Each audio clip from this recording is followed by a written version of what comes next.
our friends in the still photography realm, including but not limited to Mr. McNamee, doing yeoman's work, capturing the images that will live on print newspapers, for those of you who still get one, and certainly on the web and on television today and tonight. Now, this committee has been investigating Russian interference since Donald Trump was investigated. This will be very good. Congressman Himes, Congressman Schiff, they are steeped in the Russian attack on America's democracy in 2016. They investigated, they interviewed a lot of the same witnesses as Mueller did.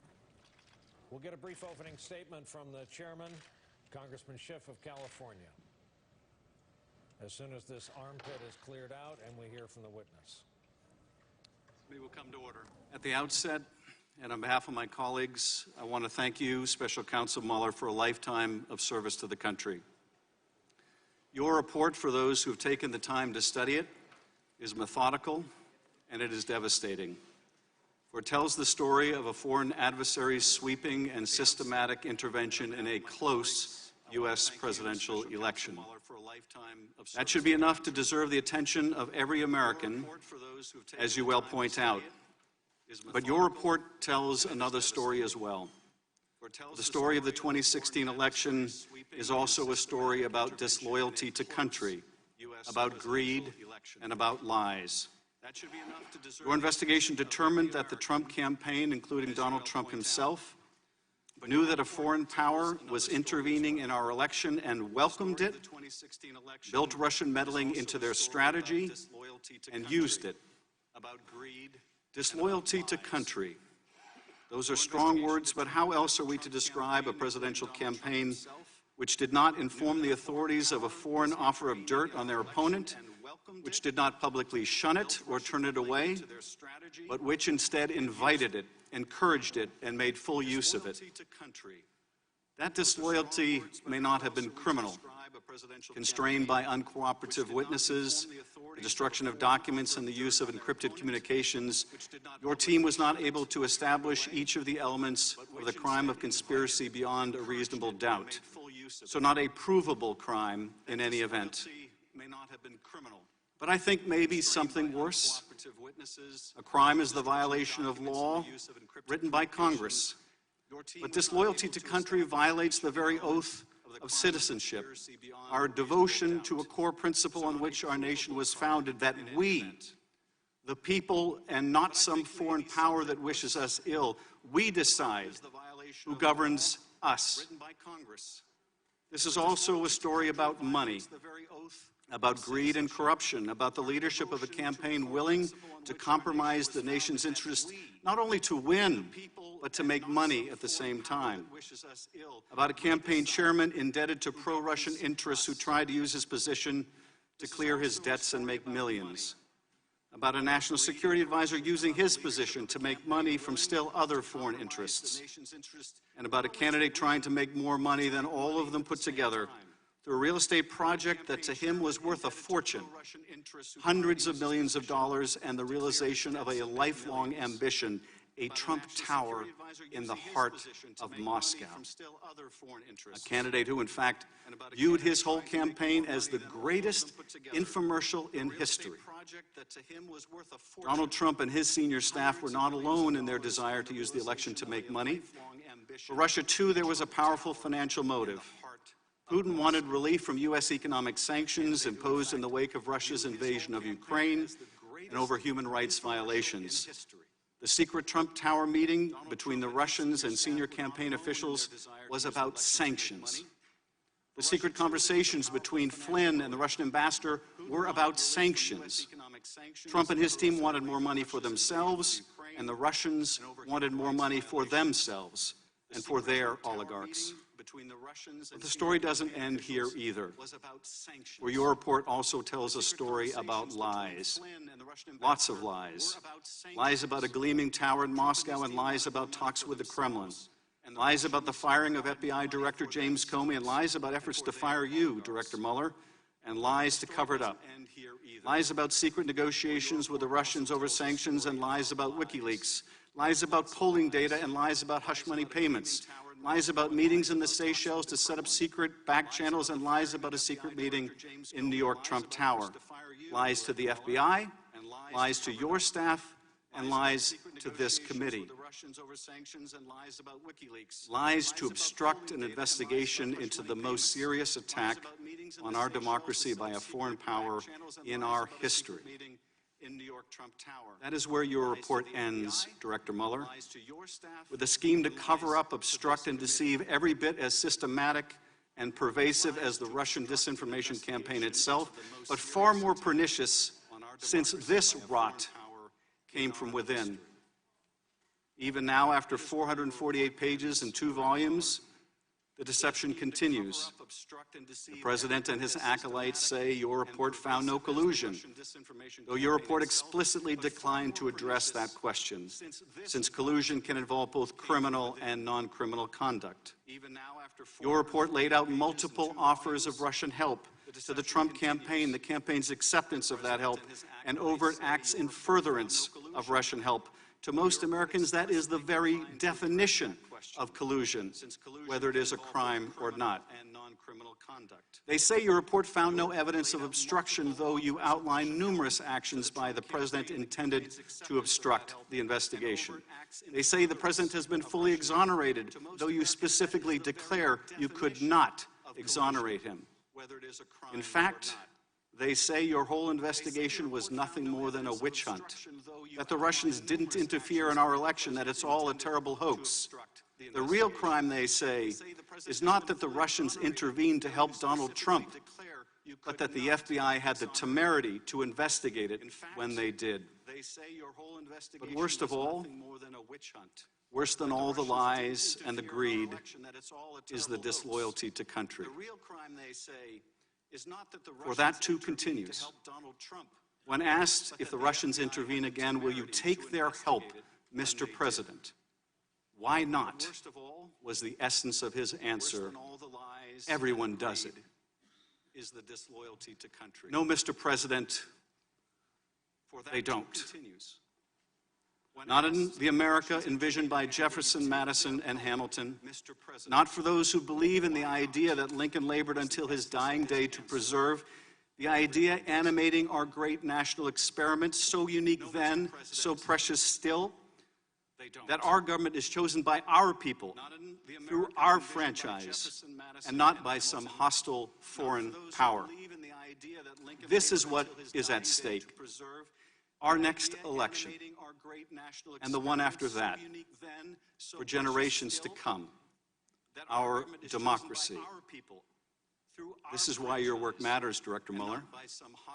This is why our investigation matters, to bring these dangers to light. Ranking Member Nunes. Thank you, Mr. Chairman. Welcome, everyone, to the last gasp of the Russia collusion conspiracy theory. As Democrats continue to foist this spectacle on the American people, as well as you, Mr. Mueller, the American people may recall the media first began spreading this conspiracy theory in the spring of 2016, when Fusion GPS, funded by the DNC and the Hillary Clinton campaign, started developing the Steele dossier, a collection of outlandish accusations that Trump and his associates were Russian agents. Fusion GPS, Steele, and other Confederates fed these absurdities to naive or partisan reporters and to top officials in numerous government agencies, including the FBI, the Department of Justice, and the State Department. Among other things, the FBI used dossier allegations to obtain a warrant to spy on the Trump campaign. Despite acknowledging dossier allegations as being salacious and unverified, former FBI Director James Comey briefed those allegations to President Obama and President-elect Trump. Those briefings conveniently leaked to the press, resulting in the publication of the dossier and launching thousands of false press stories based on the word of a foreign ex-spy, one who admitted he was desperate that Trump lose the election and who was eventually fired as an FBI source for leaking to the press. After Comey himself was fired, by his own admission, he leaked derogatory information on President Trump to the press for the specific purpose, and successfully so, of engineering the appointment of a special counsel who sits here before us today. The FBI investigation was marred by further corruption and bizarre abuses. Top DOJ official Bruce Orr, whose own wife worked on Fusion GPS's anti-Trump operation, fed Steele's information to the FBI even after the FBI fired Steele. The top FBI investigator and his lover, another top FBI official, constantly texted about how much they hated Trump and wanted to stop him from being elected. And the entire investigation was opened based not on Five Eyes intelligence, but on a tip from a foreign politician about a conversation involving Joseph Mifsud. He's a Maltese diplomat who's widely portrayed as a Russian agent, but seems to have far more connections with Western governments, including our own FBI and our own State Department, than with Russia. Brazenly ignoring all these red flags, as well as the transparent absurdity of the claims they are making, the Democrats have argued for nearly 3 years that evidence of collusion is hidden just around the corner. Like the Loch Ness Monster, they insist it's there, even if no one can find it. Consider this. In March 2017, Democrats on this committee said they had more than circumstantial evidence of collusion, but they couldn't reveal it yet. Mr. Mueller was soon appointed, and they said he would find the collusion. Then when no collusion was found in Mr. Mueller's indictments, the Democrats said we'd find it in his final report. Then when there was no collusion in the report, we were told Attorney General Barr was hiding it. Then when it was clear Barr wasn't hiding anything, we were told it will be revealed through a hearing with Mr. Mueller himself. And now that Mr. Mueller is here, they are claiming that the collusion has actually been in his report all along, hidden in plain sight. And they're right. There is collusion in plain sight. Collusion between Russia and the Democratic Party. The Democrats colluded with Russian sources to develop the Steele dossier, and Russian lawyer Natalia Vesnitskaya colluded with the dossier's key architect, Fusion GPS head Glenn Simpson. The Democrats have already admitted, both in interviews and through their usual anonymous statements to reporters, that today's hearing is not about getting information at all. They said they want to, quote, bring the Mueller report to life and create a television moment through ploys like having Mr. Mueller recite passages from his own report. In other words, this hearing is political theater. It's a Hail Mary attempt to convince the American people that collusion is real and that it's concealed in the report. Granted, that's a strange argument to make about a report that is public. It's almost like the Democrats prepared arguments accusing Mr. Barr of hiding the report and didn't bother to update their claims once he published the entire thing. Among congressional Democrats, the Russia investigation was never about finding the truth. It's always been a simple media operation. By their own accounts, this operation continues in this room today. Once again, numerous pressing issues this committee needs to address are put on hold to indulge the political fantasies of people who believed it was their destiny to serve Hillary Clinton's administration. It's time for the curtain to close on the Russia hoax. The conspiracy theory is dead. At some point, I would argue, we're going to have to get back to work. Until then, I yield back the balance of my time. To ensure fairness and make sure that our hearing is prompt, I know we got a late start, Director Mueller. The hearing will be structured as follows. Each member of the committee will be afforded 5 minutes to ask questions, beginning with the chair and ranking member. As chair, I will recognize thereafter in alternating fashion and descending order of seniority members of the majority and minority. After each member has asked his or her questions, the ranking member will be afforded an additional 5 minutes to ask questions, followed by the chair who will have additional 5 minutes for questions. The ranking member and the chair will not be permitted to delegate or yield our final round of questions to any other member. After 6 members of the majority and 6 members of the minority have concluded their 5-minute rounds of questions, we'll take a 5 or 10 minute break that we understand you've requested before resuming the hearing with Congressman Swalwell starting his round of questions. Special Counsel Mueller is accompanied today by Aaron Zebley, who served as Deputy Special Counsel from May 2017 until May 2019 and had day-to-day oversight of the Special Counsel's investigation. Mr. Mueller and Mr. Zebley resigned from the Department of Justice at the end of May 2019 when the Special Counsel's office was closed. Both Mr. Mueller and Mr. Zebley will be available to answer questions today and will be sworn in consistent with the rules of the House and the committee. Mr. Mueller and Mr. Zebley's appearance today before the committee is in keeping with the committee's longstanding practice of receiving testimony from current or former Department of Justice and FBI personnel regarding open and closed investigative matters. As this hearing is under oath and before we begin your testimony, Mr. Mueller and Zebley, would you please rise and raise your right hands to be sworn? Longstanding practice of receiving testimony from current or former Department of Justice and FBI personnel regarding open and closed investigations. Do you swear or affirm that the testimony you are about to give at this hearing is the whole truth and nothing but the truth? Would you please rise and thank you. The record will reflect that the witnesses have been duly sworn. Ranking Member. Thank you, Mr. Chair. I just want to clarify that this is highly unusual for Mr. Zebley to be sworn in. We're here to ask Director Mueller questions. He's here as counsel. Our side is not going to be directing any questions to Mr. Zebley, and we have concerns about his prior representation of the Hillary Clinton campaign aide. So I just want to voice that concern now. And we will not be addressing any questions to Mr. Zebley today.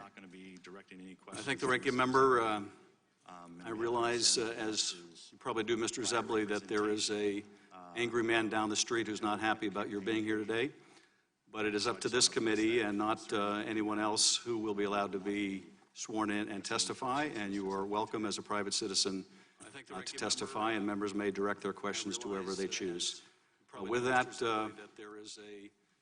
Director Mueller, you are recognized for any opening remarks you'd like to make. But it is up to this committee and not anyone else who will be allowed. Good afternoon, Chairman Schiff, Ranking Member Nunes, and members of the committee. I testified this morning before the House Judiciary Committee. I ask that the opening statement I made before that committee be incorporated into the record here. Without objection, Director. I understand that this committee has a unique jurisdiction, and that you are interested in further understanding the counterintelligence implications of our investigation. So let me say a word about how we handled the potential impact of our investigation on counterintelligence matters. As we explained in our report, the Special Counsel regulations effectively gave me the role of United States Attorney. As a result, we structured our investigation around evidence for possible use in prosecution of federal crimes. We did not reach what you would call counterintelligence conclusions. We did, however, set up processes in the office to identify and pass counterintelligence information onto the FBI. Members of our office periodically brief the FBI about counterintelligence information. In addition, there were agents and analysts from the FBI who were not on our team, but whose job it was to identify counterintelligence information in our files and to disseminate that information to the FBI. For these reasons, questions about what the FBI has done with the counterintelligence information obtained from our investigation should be directed to the FBI. I also want to reiterate a few points that I made this morning. I am not making any judgments or offering opinions about the guilt or innocence in any pending case.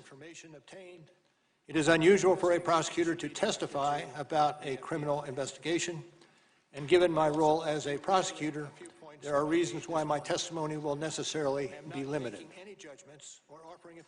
First, public testimony could affect several ongoing matters.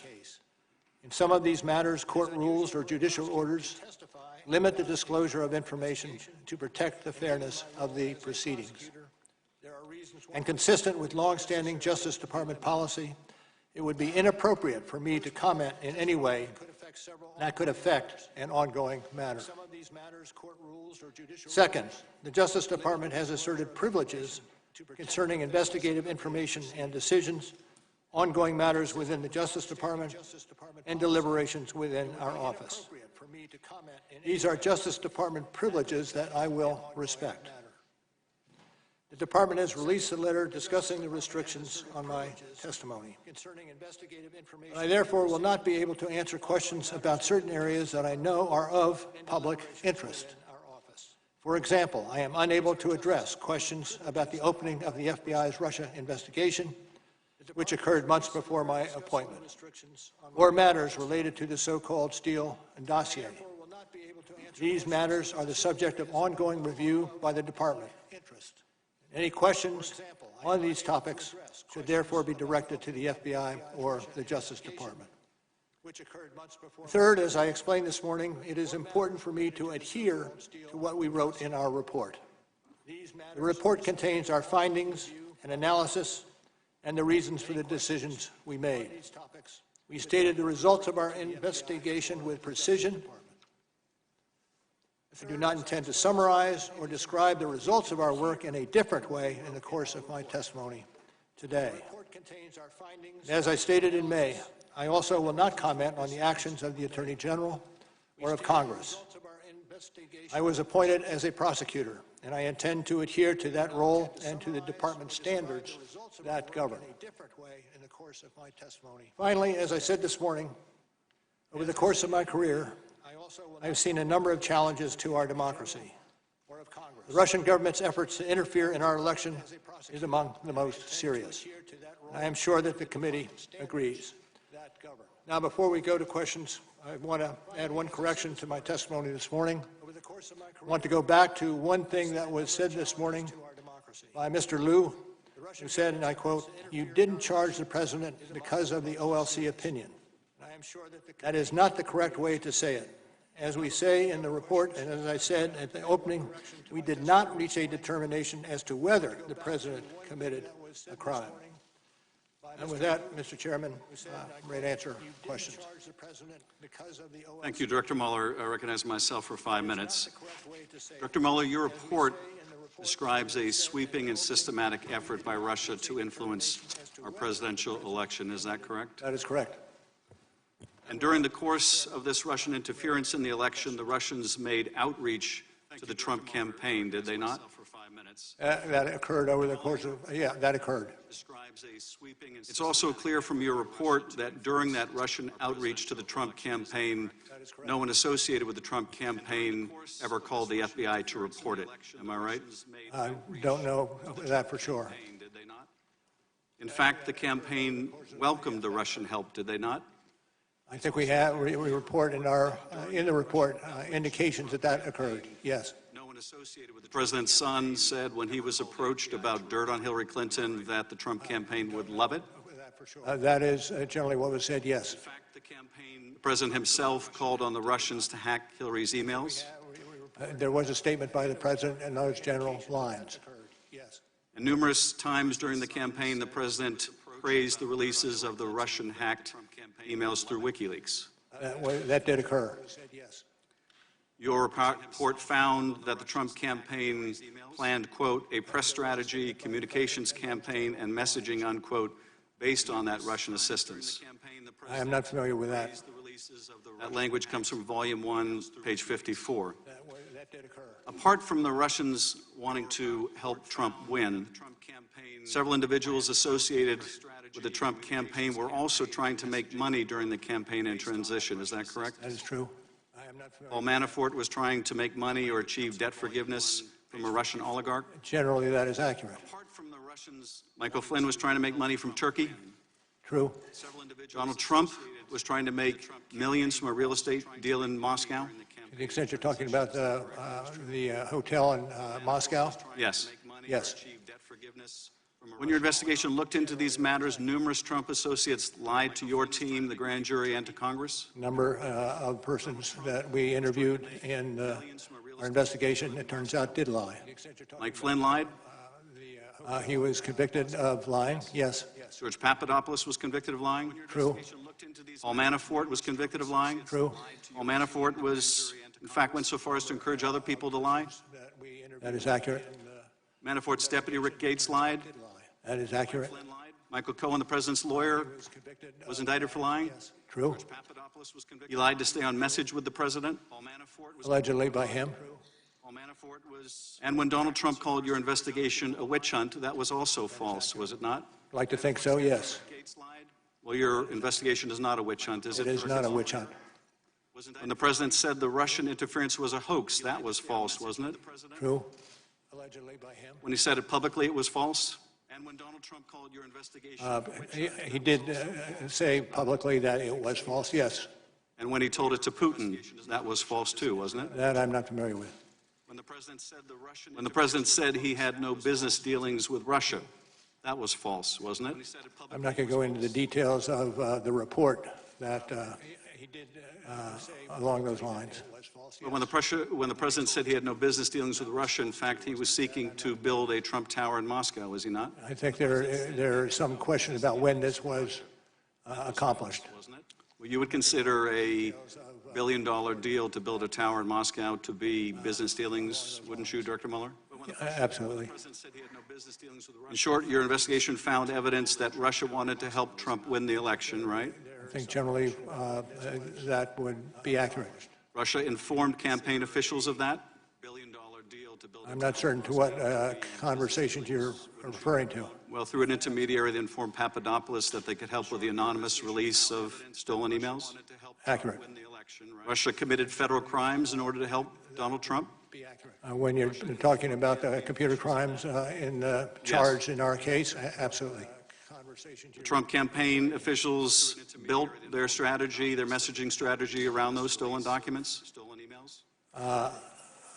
Generally, that's true. And then they lied to cover it up? Generally, that's true.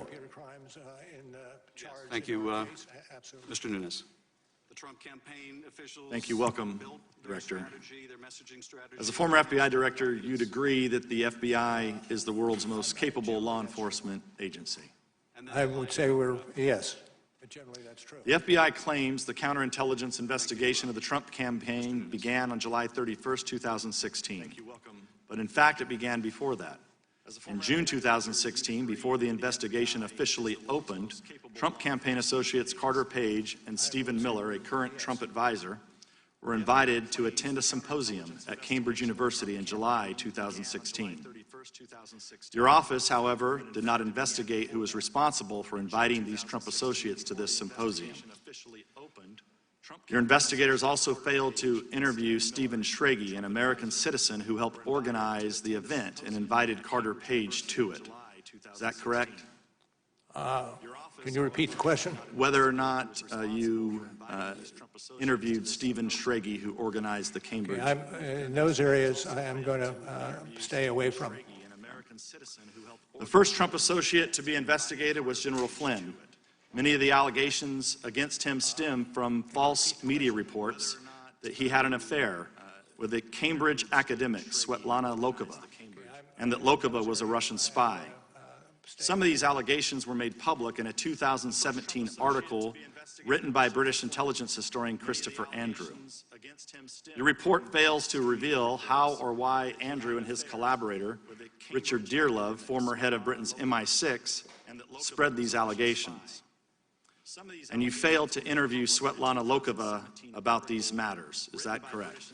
I'm not going to get into those matters to which you refer. You had a team of 19 lawyers, 40 agents, and an unlimited budget, correct, Mr. Mueller? I would not say we had an unlimited budget. About these matters, is that correct? Let's continue with the ongoing, or the opening of the investigation, supposedly on July 31st, 2016. The investigation was not opened based on an official product from Five Eyes Intelligence, but based on a rumor conveyed by Alexander Downer. On Volume 1, page 89, your report describes him blandly as a representative of a foreign government. But he was actually a long-time Australian politician, not a military or intelligence official.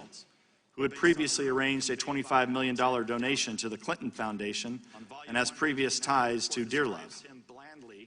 So Downer conveys a rumor he supposedly heard about a conversation between Papadopoulos and Joseph Mifsud. James Comey has publicly called Mifsud a Russian agent, yet your report does not refer to Mifsud as a Russian agent. Mifsud has extensive contacts with Western governments and the FBI. For example, there is a recent photo of him standing next to Boris Johnson, the new Prime Minister of Great Britain. What we're trying to figure out here, Mr. Mueller, is if our NATO allies or Boris Johnson have been compromised. So we're trying to figure out, Comey says Mifsud is a Russian agent, you do not. So do you stand by what's in the report? I stand by that which is in the report, and not so necessarily with that which is not in the report. I want to return to Mr. Downer.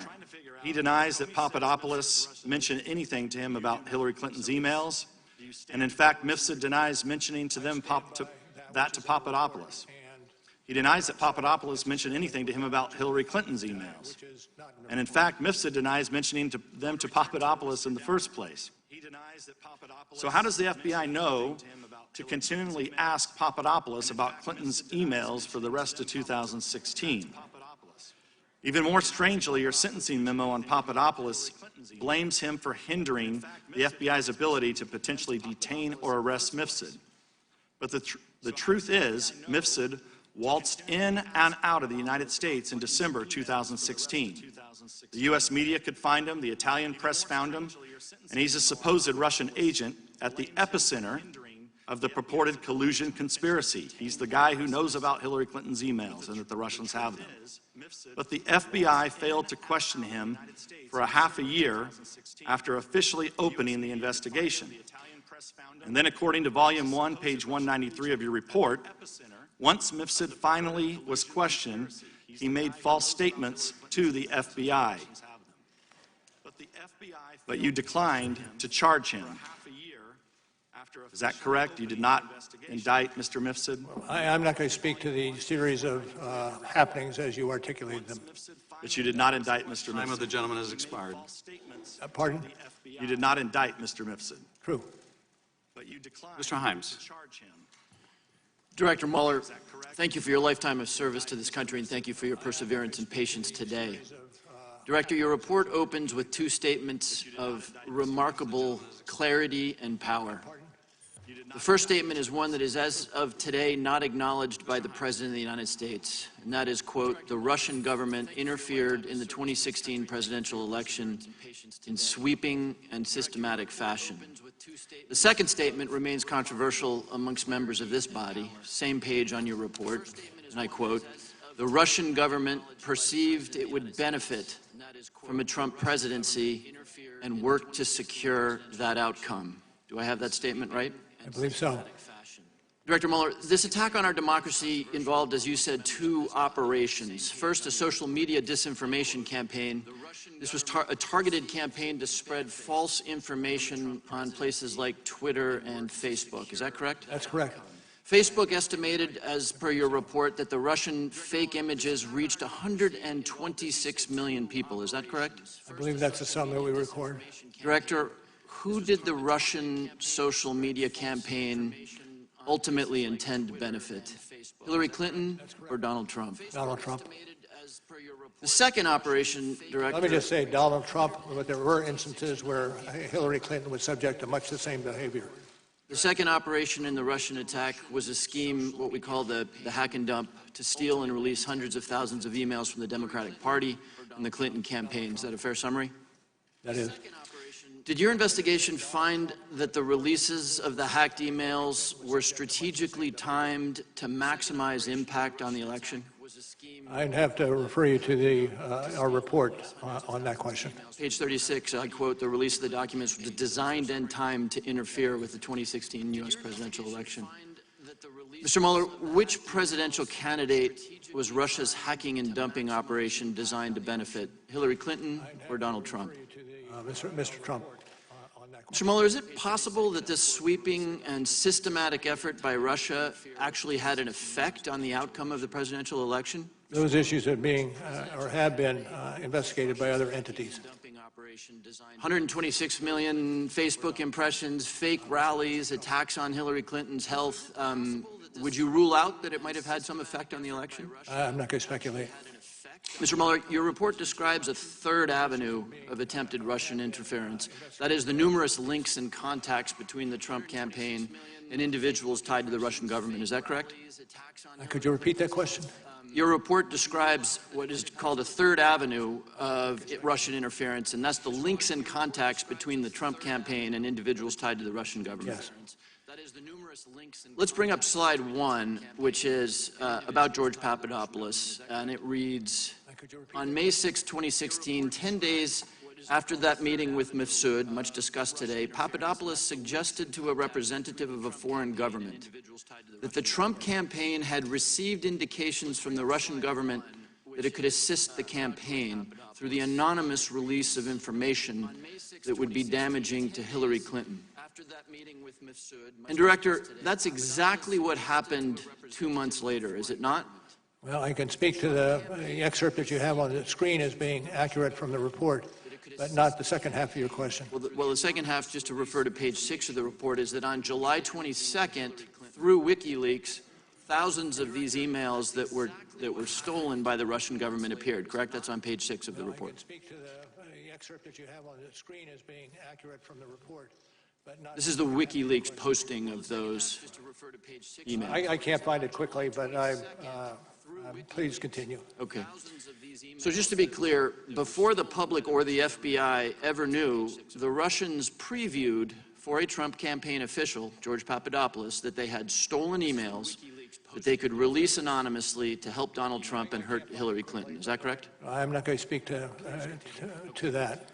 So just to be clear, before the Director, rather than report this contact with Joseph Mifsud and the notion that there was dirt that the campaign could use, rather than report that to the FBI that I think most of my constituents would expect an individual to do, Papadopoulos in fact lied about his Russian contacts to you. Is that not correct? That's true. Rather than report this contact, we have an election coming up in 2020, Director. If a campaign receives an offer of dirt from a foreign individual or a government, generally speaking, should that campaign report those contacts? Should be, it can be, depending on the circumstances of crime. That's true. I will yield back the balance of my time. An election coming up in 2020, Director. If a campaign receives Mr. Conaway. an offer of Thank you. dirt from a Mr. Mueller, individual or a government, did anyone ask you to exclude anything from your report that you felt should have been in the report? Circumstances of crime. I don't think so, but it's not a small report. But don't want to ask you specifically to exclude something that you believe should have been in there. Not that I can recall, no. I yield the balance of my time to Mr. Reckless. Thank you. Thank the gentleman for yielding. Good afternoon, Director Mueller. In your May 29th press conference, and again in your opening remarks this morning, you made it pretty clear you wanted the special counsel report to speak for itself. You said at your press conference that that was the office's final position, and we will not comment on any other conclusions or hypotheticals about the president. Now, you spent the last few hours of your life from Democrats trying to get you to answer all kinds of hypotheticals about the president, and I expect that it may continue for the next few hours of your life. I think you've stayed pretty much true to what your intent and desire was, but I guess regardless of that, the special counsel's office is closed and it has no continuing jurisdiction or authority. So what would be your authority or jurisdiction for adding new conclusions or determinations to the special counsel's written report? As to the latter, I don't know or expect changes in conclusions that we included in our report. So to that point, you addressed one of the issues that I needed to, which was from your testimony this morning, which some construed as a change to the written report. You talked about the exchange that you had with Congressman Lieu. I wrote it down a little bit different. I want to ask you about it so that the record's perfectly clear. I recorded that he asked you, quote, the reason you did not indict Donald Trump is because of the OLC opinion stating you cannot indict a sitting president, to which you responded, that is correct. That response is inconsistent, I think you'll agree, with your written report. I want to be clear that it is not your intent to change your written report. It is your intent to clarify the record to that. Well, as I started today, this afternoon, and added either a footnote or an endnote, what I wanted to clarify is the fact that we did not make any determination with regard to culpability in any way. We did not start that process down the road. Terrific. Thank you for clarifying the record.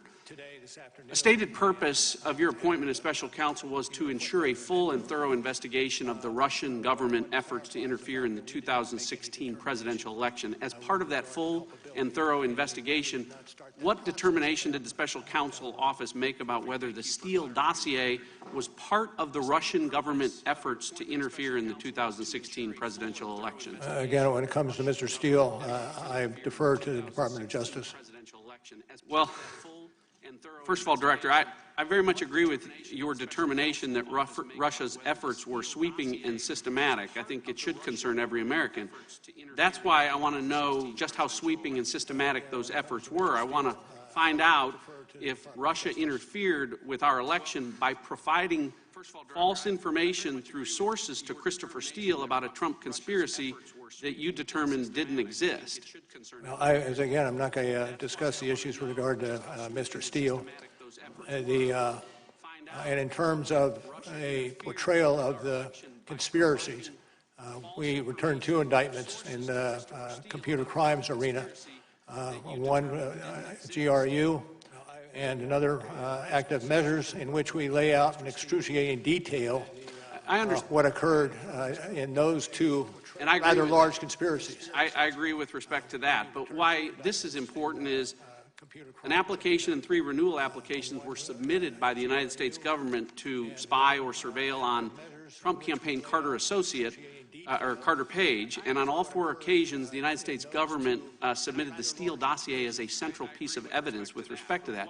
Now, the basic premise of the dossier, as you know, was that there was a well-developed conspiracy of cooperation between the Trump campaign and the Russian government, but the special counsel investigation didn't establish any conspiracy, correct? Well, what I can tell you is that the events that you are characterizing here now is part of another matter that is being handled by the Department of Justice. But you did not establish any conspiracy, much less a well-developed one. Again, I pass on answering that question. The special counsel did not charge Carter Page with anything, correct? Special counsel did not. Right. My time has expired. I yield back. Ms. Sewell. Director Mueller, I'd like to turn your attention to the June 9th, 2016 Trump Tower meeting. Slide 2, which should be on the screen now, is part of an email chain between Donald Trump Jr. and a publicist representing the son of a Russian oligarch. The email exchange ultimately led to the now infamous June 9th, 2016 meeting. The email from the publicist to Donald Trump Jr. reads in part, "The Crown Prosecutor of Russia offered to provide the Trump campaign with some official documents and information that would incriminate Hillary in her dealings with Russia and is a part of Russia and its government's support of Mr. Trump." In this email, Donald Trump Jr. is being told that the Russian government wants to pass along information which would hurt Hillary Clinton and help Donald Trump. Is that correct? That's correct. Now, Trump Jr.'s response to that email is slide 3. He said, and I quote, "If it is what you say, I love it, especially later in the summer." Then Donald Jr. Invited senior campaign officials Paul Manafort and Jared Kushner to the meeting, did he not? He did. This email exchange is evidence of an offer of illegal assistance, is it not?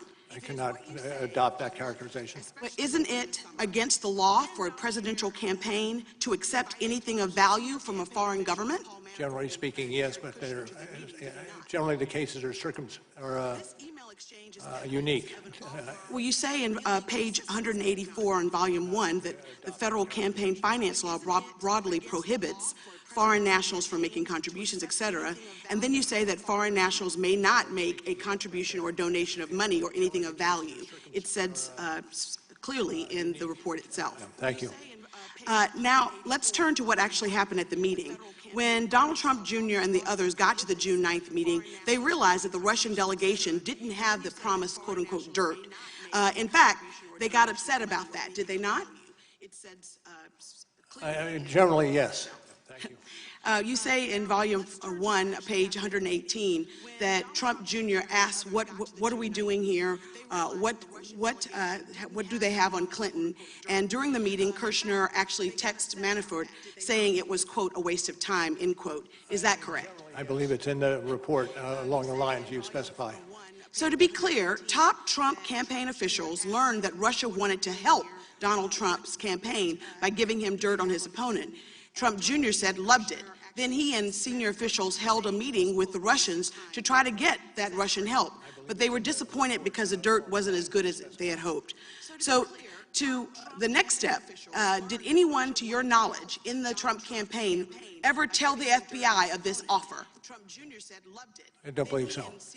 Did Donald Trump Jr. tell the FBI that they received an offer of help from the Russians? I'm going that's about all I'll say on this aspect of it. Wouldn't it be true, sir, that if they had reported it to the FBI or anyone in that campaign during the course of your 2-year investigation, you would have uncovered such a... I would hope, yes. Yes. Sir, is it not the responsibility of political campaigns to inform the FBI if they receive information from a foreign government? Wouldn't it be true, sir, that... I would think that that's something they would and should do. Well, not only did the campaign not tell the FBI, they sought to hide the existence of the June 9th meeting for over a year. Is that not correct? On the general characterization, I would question it. If you're referring to later initiative that flowed from the media, then... No, what I'm suggesting is that you've said in volume 2, page 5, on several occasions the president directed aides not to publicly disclose the email setting up the June 9th meeting. Yes, that's accurate. Thanks. Sir, given this illegal assistance by Russians, you chose, even given that, you did not charge Donald Trump Jr. or any of the other senior officials with conspiracy. Is that right? Correct. And while it when may you're not... talking about, if you're talking about other individuals, you're talking about the attendees. Yes, that's on right. June 9, and that's right. accurate. So, Mr. Mueller, even though you didn't charge them with conspiracy, don't you think that the American people would be concerned that these 3 senior campaign officials eagerly sought a foreign adversary's help to win elections? And don't you think that reporting that is important, that we don't set a precedent for future elections? I can't accept that characterization. Well, listen, I think that it seems like a portrayal of American values to me, sir, that someone with, if not being criminal, is definitely unethical and wrong. And I would think that we would not want to set a precedent that political campaigns should not divulge of information if it's foreign government assistance. Thank you, sir. Mr. Turner. Mr. Mueller, I have your opening statement, and in the beginning of your opening statement, you indicate that pursuant to Justice Department regulations, that you submitted a confidential report to the Attorney General at the conclusion of the investigation. What I'd like you to confirm is the report that you did, that is the subject matter of this hearing, was to the Attorney General. Yes. Now, you also state in this opening statement that you threw overboard the word collusion because it's not a legal term. You would not conclude because collusion was not a legal term. Well, it depends on how you want to use the word. In the general parlance, people can think of it that way, but if you're talking about in the criminal statute arena, you can't, because it's much more aptly and accurately described as conspiracy. Right, so in your words are it's not a legal term, so you didn't put it in your conclusion, correct? That's what your opening statement is. Mr. Mueller, I want to talk about your powers and authorities. Now, the Attorney General in the appointment order gave you powers and authorities that reside in the Attorney General. Now, the Attorney General has no ability to give you powers and authority greater than the powers and authority of the Attorney General, correct? No, I don't believe, I think that up. It's correct. Mr. Mueller, I want to focus on one word in your report. It's the second to the last word in the report. It's exonerate. The report states, accordingly, while this report does not conclude that the president committed a crime, it does not exonerate him. Now, in the judiciary hearing, in your prior testimony, you've already agreed with Mr. Radcliffe that exonerate is not a legal term, that there is not a legal test for this. So I have a question for you, Mr. Mueller.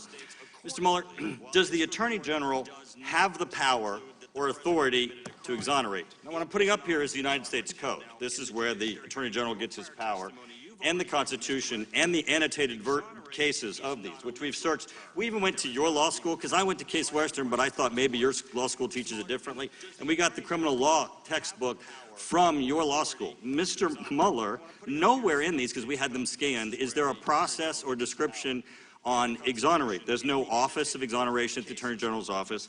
There's no certificate at the bottom of his desk. Mr. Mueller, would you agree with me that the Attorney General does not have the power to exonerate?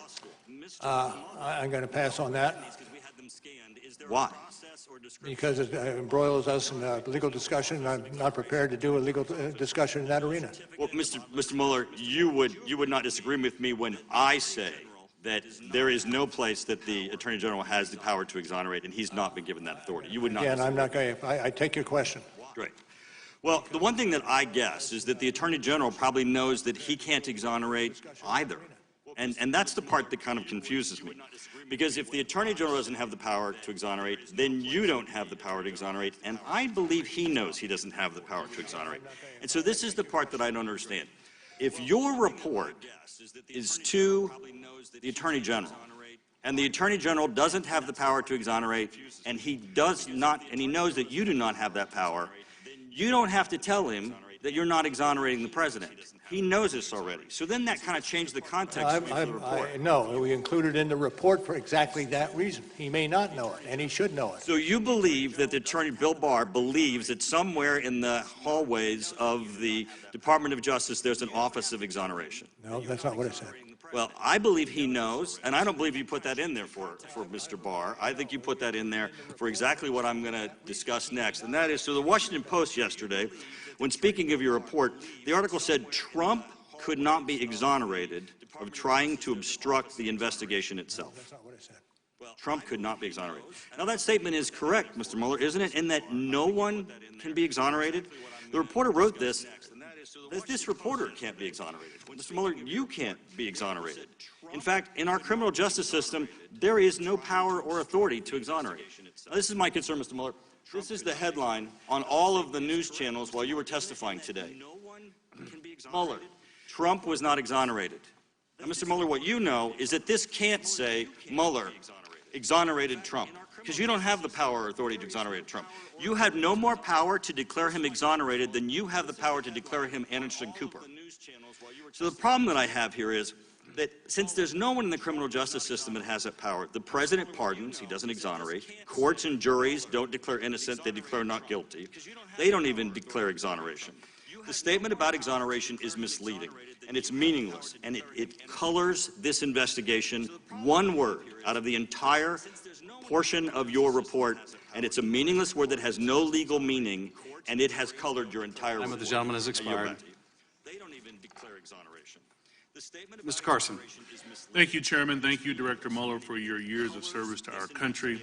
I want to look more closely, sir, at the Trump campaign chairman, Paul Manafort, an individual who I believe betrayed our country, who lied to a grand jury, who tampered with witnesses, and who repeatedly tried to use his position with the Trump campaign to make more money. Let's focus on the betrayal and greed. Your investigation, sir, found a number of troubling contacts between Mr. Manafort and Russian individuals during and after the campaign. Is that right, sir? Correct. Correct. In addition to the June 9th meeting just discussed, Manafort also met several times with a man named Konstantin Kilimnik, who the FBI assessed to have ties with Russian intel agencies. Is that right, sir? Correct. In fact, Mr. Manafort didn't just meet with him. He shared private Trump campaign polling information with this man linked to Russian intelligence. Is that right, sir? That is correct. And in turn, the information was shared with a Russian oligarch tied to Vladimir Putin. Is that right, sir? Allegedly. Director Mueller, meeting with him wasn't enough. Sharing internal polling information wasn't enough. Mr. Manafort went so far as to offer this Russian oligarch tied to Putin a private briefing on the campaign. Is that right, sir? Yes, sir.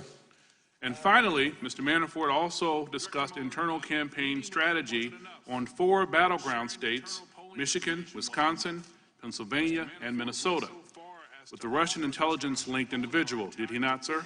That's reflected in the report, as were the items you listed previously. And finally, Director Mueller, based on your decades of years of experience at the FBI, would you agree, sir, that it creates a national security risk when a presidential campaign chairman shares private polling information on the American people, private political strategy related to winning the votes of the American people, and private information about American battleground states with a foreign adversary? Is that the question, sir? Yes, sir. I'm not going to speculate along those lines. To the extent that it's within the lines of the report, then I support it. Anything beyond that is not part of that which I would support. Well, I think it does, sir. I think it shows an infuriating lack of patriotism from the very people seeking the highest office in the land. Director Mueller, Manafort didn't share this information in exchange for nothing, did he, sir? I can't answer that question without knowing more about the question. Well, it's clear that he hoped to be paid back money he was owed by Russian or Ukrainian oligarchs in return for the passage of private campaign information, correct? That is true. Director Mueller, as my colleague Mr. Heck will discuss later, greed corrupts. Would you agree, sir, that the sharing of private campaign information in exchange for money represents a particular kind of corruption, one that presents a national security risk to our country, sir? I'm not going to opine on that. I don't have the expertise in that arena to really opine.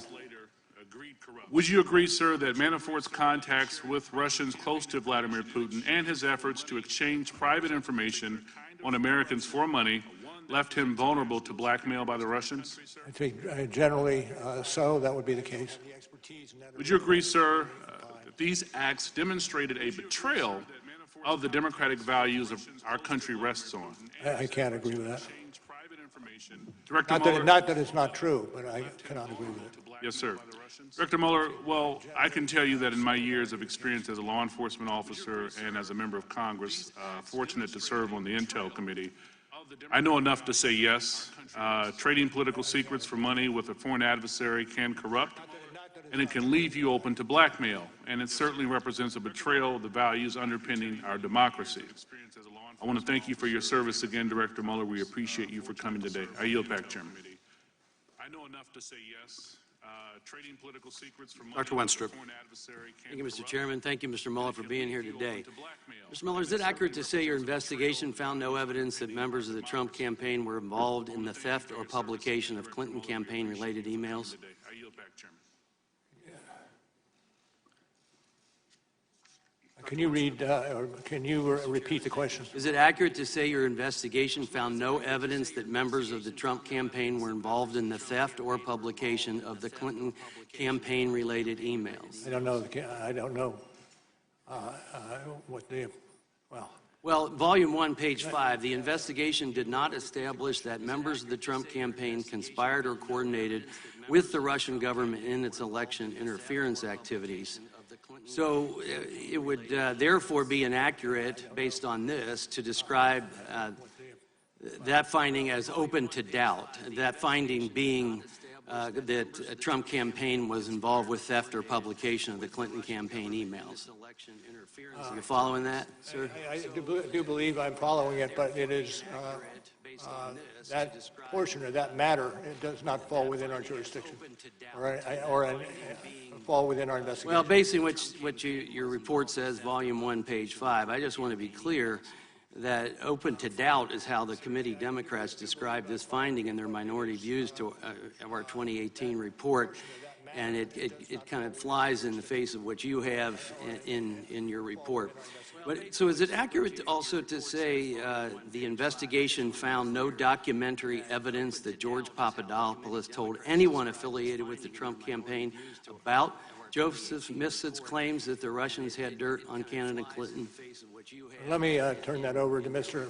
Zebley. If I can. I'd like to ask you, sir, this is your report, and that's what I'm basing this on. And then could you repeat the question for me again? Yeah, is it accurate to say the investigation found no documentary evidence that George Papadopoulos told anyone affiliated with the Trump campaign about Joseph Misfit's claims that the Russians had dirt on candidate Clinton? I believe it appearing in the report that it's accurate. Okay, so in the report it says no documentary evidence that Papadopoulos shared this information with the campaign. It's therefore inaccurate to conclude that by the time of the June 9, 2016 Trump Tower meeting, quote, the campaign was likely already on notice via George Papadopoulos' contact with Russian agents that Russia, in fact, had damaging information on Trump's opponent. Would you say that that is inaccurate to say that it's likely already on? I could direct you to the report. Well, I appreciate that because the Democrats jumped to this incorrect collusion in their minority views, again, which contradicts what you have in your report. I'm concerned about a number of statements I'd like you to clarify because a number of Democrats have made some statements that I have concerns with, and maybe you can clear them up. So a member of this committee said President Trump was a Russian agent after your report was publicly released. That statement is not supported by your report, correct? That is accurate. Not supported. Multiple Democrat members have asserted that Paul Manafort met with Julian Assange in 2016 before WikiLeaks released DNC emails implying Manafort colluded with Assange. Because your report does not mention finding evidence that Manafort met with Assange, I would assume that means you found no evidence of this meeting. Is that assumption correct? I'm not certain I agree with that assumption. But you make no mention of it in your report. Would you agree with that? Yes, I would agree with that. Okay, Mr. Mueller, does your report contain any evidence that President Trump was enrolled in the Russian system of compromat as a member of this committee once claimed? Well, what I can speak to is information, evidence that we picked up as the special counsel, and I think that's accurate as far as it goes. Thank you. I appreciate that. So let's go for a second to scope. Did you ask the Department of Justice to expand the scope of the special counsel's mandate related to August 2nd, 2017 or August 20th, 2017 scoping memoranda? Well, without looking at the memoranda, I could not answer that. Well, let me ask you, did you ever make a request to expand your office's mandate at all? Generally, yes. And was that ever denied? I'm not going to speak to that. It goes to internal deliberations. Well, I'm just trying to understand process. Does expanding the scope come from the acting attorney general or Rosenstein, or does it come from you, or can it come from either? I'm not going to discuss any other alternatives. Thank you, Mr. Mueller. Ms. Spear. Thank you, Mr. Chairman. Mr. Mueller, I think I can say without fear of contradiction that you are the greatest patriot in this room today, and I want to thank you for being here. You said in your report, and I'm going to quibble with your words, that the Russian intervention was sweeping and systematic. I would quibble with that because I don't think it was just an intervention. I think it was an invasion. And I want to thank you for being here. And I don't think it was just sweeping and systematic. I think it was sinister and scheming. But having said that, one of my colleagues earlier here referred to this Russian intervention as a hoax. And I'd like to get your comment on that. On page 26 of your report, you talk about the Internet Research Agency and how tens of millions of U.S. persons became engaged with the posts that they made, that there were some 80,000 posts on Facebook, that Facebook itself admitted that 126 million people had probably seen the posts that were put up by the Internet Research Agency, that they had 3,800 Twitter accounts and had designed more than 175,000 tweets that probably reached 1.4 million people. The Internet Research Agency was spending about $1.25 million a month on all of this social media in the United States in what I would call an invasion in our country. Would you agree that it was not a hoax, that the Russians were engaged in trying to impact our election? Absolutely. That was not a hoax. The indictments we returned against the Russians, 2 different ones, were substantial in their scope, using that scope word again. And I think we have underplayed to a certain extent that aspect of our investigation that has and would have long-term damage to the United States that we need to move quickly to address. Thank you for that. I'd like to drill down on that a little bit more. The Internet Research Agency actually started in 2014 by sending over staff as tourists, I guess, to start looking at where they wanted to engage.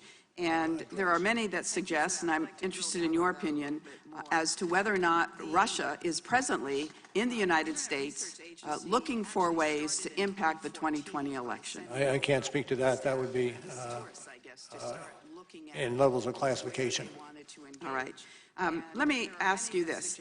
Oftentimes when we engage in these hearings, we forget the forest for the trees.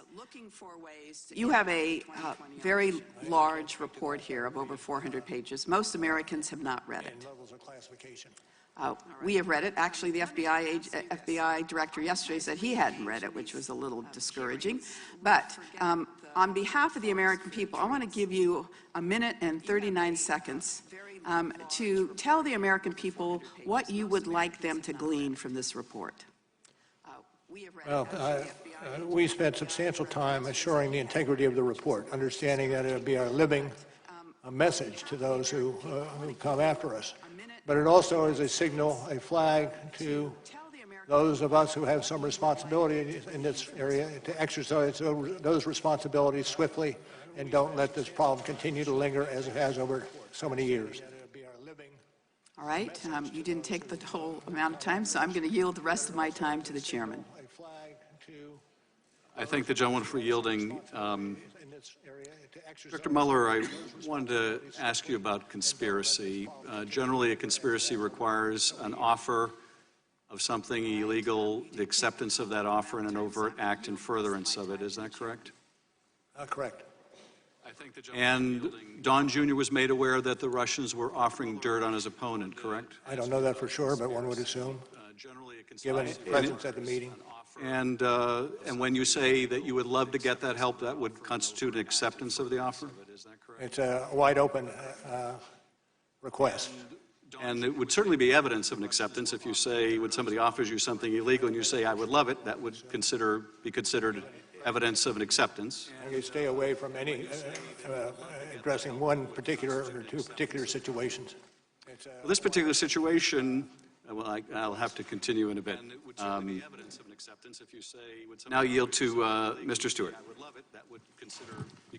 Mr. Mueller, it's been a long day. Thank you for being here. I do have a series of important questions for you, but before I do that, I want to take a moment to reemphasize something that my friend Mr. Turner has said. I've heard many people state no person is above the law.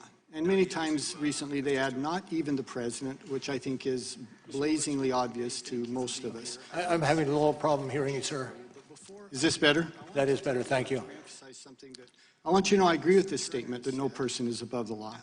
But there's another principle that we also have to defend, and that is the presumption of innocence. And I'm sure you agree with this principle, though I think the way that your office phrased some parts of your report, it does make me wonder. I have to be honest with you. For going on 3 years, innocent people have been accused of very serious crimes, including treason. Accusations made even here today. They have had their lives disrupted and in some cases destroyed by false accusations for which there is absolutely no basis other than some people desperately wish that it was so. But your report is very clear. No evidence of conspiracy, no evidence of coordination. And I believe we owe it to these people who have been falsely accused, including the president and his family, to make that very clear. Mr. Mueller, the credibility of your report is based on the integrity of how it is handled. And there's something that I think bothers me and other Americans. I'm holding here in my hand a binder of 25 examples of leaks that occurred from the special counsel's office from those who associated with your work, dating back to as early as a few weeks after your inception and the beginning of your work, and continuing up to just a few months ago. All of them have one thing in common. They were designed to weaken or to embarrass the president, every single one. Never was it leaked that you'd found no evidence of collusion. Never was it leaked that the Steele dossier was a complete fantasy, nor that it was funded by the Hillary Clinton campaign. I could go on and on. Mr. Mueller, are you aware of anyone from your team having given advance knowledge of the raid on Roger Stone's home to any person or the press, including CNN? I'm not going to talk about specifics. I will mention, but talk for a moment about persons who become involved in an investigation, and the understanding that in a lengthy, thorough investigation, some persons will be under a cloud that should not be under a cloud.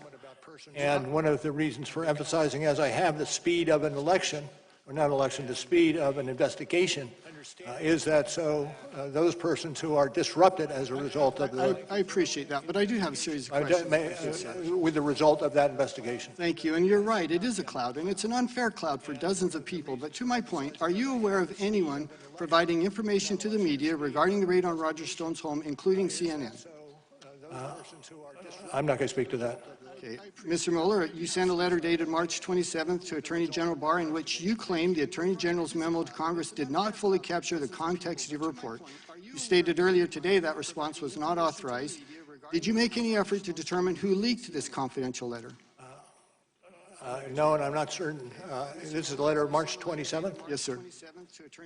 I'm not certain when it was publicized. I do know it was publicized, but I do not believe we would be responsible for the leaks. Well, I do believe that we have done a good job in assuring that no leaks occur. We have 25 examples here of where you did not do a good job. Not you, sir. I'm not accusing you at all. But where your office did not do a good job in protecting this information. One more example.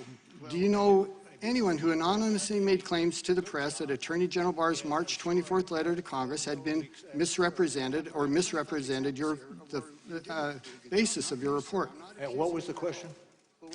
Do you know who anonymously made claims to the press that Attorney General Barr's March 24th letter to Congress had misrepresented the findings of your report? No. Sir, given these examples as well as others, you must have realized that leaks were coming from someone associated with the special counsel's office. What I'd like to ask is, I do not believe that. Well, sir, this was your work. You're the only one, your office is the only one who had information regarding this. It had to come from your office. Putting that aside, which leads me to my final question, did you do anything about it? From the outset, we've undertaken to make certain that we minimize the possibility of leaks. And I think we were successful over the 2 years that we were in operation. Well, I wish you'd been more successful, sir. I think it was disruptive to the American people. My time has expired. I yield back. Mr. Quigley. Thank you, Mr. Chairman. Director, thank you for being here. This too shall pass. Earlier today and throughout the day, you have stated the policy that a seated president cannot be indicted, correct? Right. And upon questioning this morning, you were asked, could a president be indicted after their service, correct? Yes. And your answer was that they could. They could. Director, please speak into the microphone. I'm sorry. Thank you. So they could. Correct. The follow-up question that should be concerning is, what if a president serves beyond the statute of limitations? Could a president be indicted after their service? I don't know the answer to that one. Would it not indicate that if the statute of limitations on federal crimes such as this are 5 years, that a president who serves a second term is therefore under the policy above the law? I'm not certain I would agree with the conclusion. I'm not certain that I can see the possibility that you suggest. But the statute doesn't toll, is that correct? I don't know specifically. It clearly doesn't. And I just want, as the American public is watching this and perhaps learning about many of these for the first time, we need to consider that, and that the other alternatives are perhaps all that we have. But I appreciate your response. Earlier in questioning, someone mentioned that it was a question involving whether anyone in the Trump political world publicized the emails, whether or not that was the case. I just want to refer to Volume 1, page 60, where we learn that Trump Jr. publicly tweeted a link to the leak of stolen Podesta emails in October of 2016. You're familiar with that? So that would at least be a republishing of this information, would it not? I'm not certain I would agree. I'm not certain I would agree with that. Where we learn that Trump Jr. publicly tweeted a link to the leak of... Director Pompeo assessed WikiLeaks in one point as a hostile intelligence service. Given your law enforcement experience and your knowledge of what WikiLeaks did here and what they do generally, would you assess that to be accurate or something similar? How would you assess what WikiLeaks does? Absolutely. And they are currently under indictment. It's Julian Assange. Would it be fair to describe them as, you would agree with Mr. Director Pompeo, that's what he was when he made that remark, that it's a hostile intelligence service, correct? Yes. If we could put up slide 6. Absolutely. And they are currently under indictment. This just came out, WikiLeaks. I love WikiLeaks. Donald Trump, October 10th, 2016. This WikiLeaks stuff is unbelievable. It tells you the inner heart. You got to read it. Donald Trump, October 12th, 2016. This WikiLeaks is like a treasure trove. Donald Trump, October 31st, 2016. Boy, I love reading those WikiLeaks. Donald Trump, November 4th, 2016. Will any of those quotes disturb you, Mr. Director? I'm not certain I would say... How do you react to that? Well, it's probably problematic is an understatement in terms of what it displays, in terms of giving some, I don't know, hope or some boost to what is and should be illegal activity. Volume 1, page 59. Donald Trump Jr. had direct electronic communications with WikiLeaks during the campaign period. On October 3rd, 2016, WikiLeaks sent another direct message to Trump Jr. asking you guys to help disseminate a link alleging candidate Clinton had advocated a drone to attack Julian Assange. Trump Jr.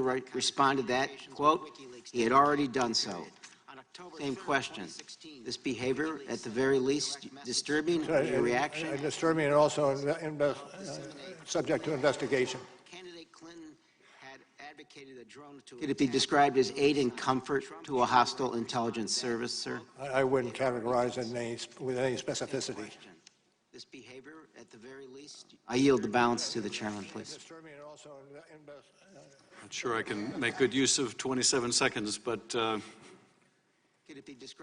Director, I think you made it clear that you think it unethical, to put it politely, to tout a foreign service like WikiLeaks publishing stolen political documents in a presidential campaign? Certainly calls for investigation. 27 seconds. Thank you, Director. We're going to go now to Mr. Crawford, and then after Mr. Crawford's 5 minutes, we'll take a 5 or 10 minute break. Thank you, Mr. Chairman. Thank you, Mr. Mueller, for being here. Days after your appointment, Peter Strzok texted about his concern that there's, quote, no big there in the Trump campaign investigation. Did Strzok or anyone else who worked on the FBI's investigation tell you that around 10 months into the investigation, the FBI still had no case for collusion? Thank you, Mr. Chairman. Who? Can you repeat that? Peter Strzok. Could you, I'm sorry, can you move the microphone a little closer? Sure. There's a quote attributed to Peter Strzok. He texted about his concern that there is, quote, no big there in the Trump campaign investigation. Did he or anyone else who worked on the FBI's investigation tell you that around 10 months into the investigation, the FBI still had no case for collusion? No. Is the Inspector General report correct that the text messages from Peter Strzok and Lisa Page's phones from your office were not retained after they left the special counsel's office? Well, I don't, it depends on what you're talking about. The investigation into those Peter Strzok went on for a period of time, and I'm not certain what it encompasses. It may well have encompassed what you're adverting to. Okay, let me move on just real quickly. Did you ask the department to authorize your office to investigate the origin of the Trump-Russia investigation? I'm not going to get into that. It goes to internal deliberations. So the circumstances surrounding the origin of the investigation have yet to be fully vetted then. I'm certainly glad that Attorney General Barr and U.S. Attorney Durham are looking into this matter. With that, I'd like to yield the balance of my time to the ranking member, Nunes. Thank the gentleman for yielding. Mr. Mueller, I want to make sure you're aware of who Fusion GPS is. Fusion GPS is a political operations firm that was working directly for the Hillary Clinton campaign and the Democrat National Committee. They produced the dossier, so they paid Steele, who then went out and got the dossier. And I know you don't want to answer any dossier questions, so I'm not going there. But your report mentions Natalia Vlesneskaya 65 times. She meets in the Trump Tower. It's this infamous Trump Tower meeting. It's in your report. You've heard many of the Democrats refer to it today. The meeting was shorter than 20 minutes, I believe. Is that correct? I think what we have in our report reflects it was about that length. So, do you know, so Fusion GPS, the main actor at Fusion GPS, the president of the company, or the owner of the company, is a guy named Glenn Simpson who's working for Hillary Clinton. Glenn Simpson, do you know how many times Glenn Simpson met with Natalia Vlesneskaya? Myself? No. Would it surprise you that the Clinton campaign dirty ops arm met with Natalia Vlesneskaya more times than the Trump campaign did? Well, this is an area that I'm not going to get into, as I indicated at the outset. Myself? Did you ever interview Glenn Simpson? I'm going to pass on that. Clinton campaign dirty ops arm met with Natalia Vlesneskaya. According to, I'm going to change topics here. According to notes from the State Department official Kathleen Kavalak, Christopher Steele told her that former Russian intelligence head Trubnikov and Putin advisor Surkov were sources for the Steele dossier. Knowing that these are not getting into whether these sources were real or not real, was there any concern that there could have been disinformation that was going from the Kremlin into the Clinton campaign and then being fed into the FBI? As I said before, this is an area that I cannot speak to. Is that because it's not in the report, or or because of an ongoing internal investigation? deliberations, other proceedings, and the like. Okay. When Andrew Weissman and Zaneb Ahmed joined your team, were you aware that Bruce Orr, Department of Justice top official, directly briefed the dossier allegations to them in the summer of 2016? Again, I'm not going to speak to that issue. Okay. Before you arrested George Papadopoulos in July of 2017, he was given $10,000 in cash in Israel. Do you know who gave him that cash? Again, it's outside our ambit, and questions such as that should go to the FBI or the department. But it involved your investigation. It involved persons involved in my investigation. Thank you, Mr. Chairman. In Israel. Committee will stand in recess for 5 or 10 minutes. Please, folks, remain in your seats. Allow the director, Mr. Zevley, to exit the chamber. It involved your investigation. It involved persons involved in my investigation. Committee will stand in recess for 5 or 10 minutes. Please, folks, remain in your seats. Allow the director, Mr. Zevley, to exit the chamber.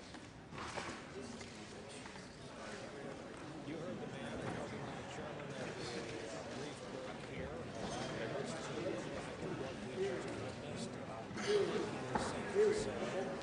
Rather decidedly different tone and tenor this afternoon session. Same room, different committee, different bearing certainly by the chairman.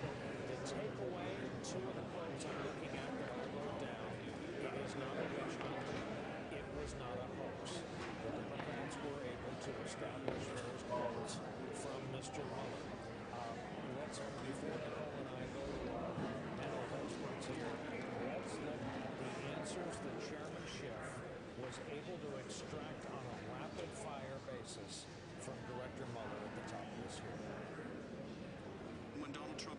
investigation a witch hunt, that was also false, was it not?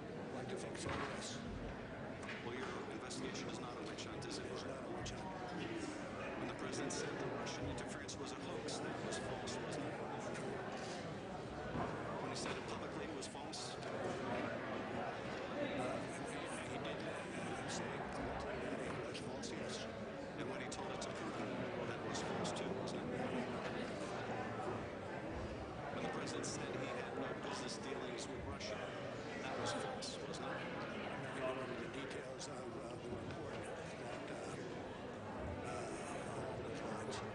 When the president said he had no business dealings with Russia, in fact, he was seeking to build a Trump Tower in Moscow, is he not? I think there's some question about when this was accomplished.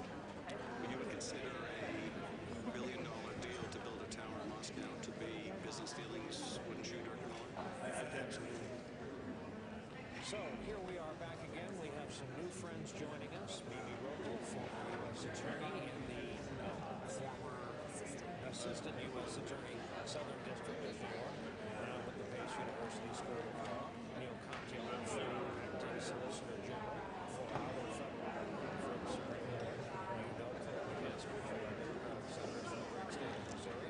And of course, Nicole Wallace, someone I won't say who, called that the Red Bull version of Robert Mueller. I had a theory that, listen, and this is the last thing I said before this started. This committee is so different. Adam Schiff has been investigating the Russian attack on our democracy since it happened.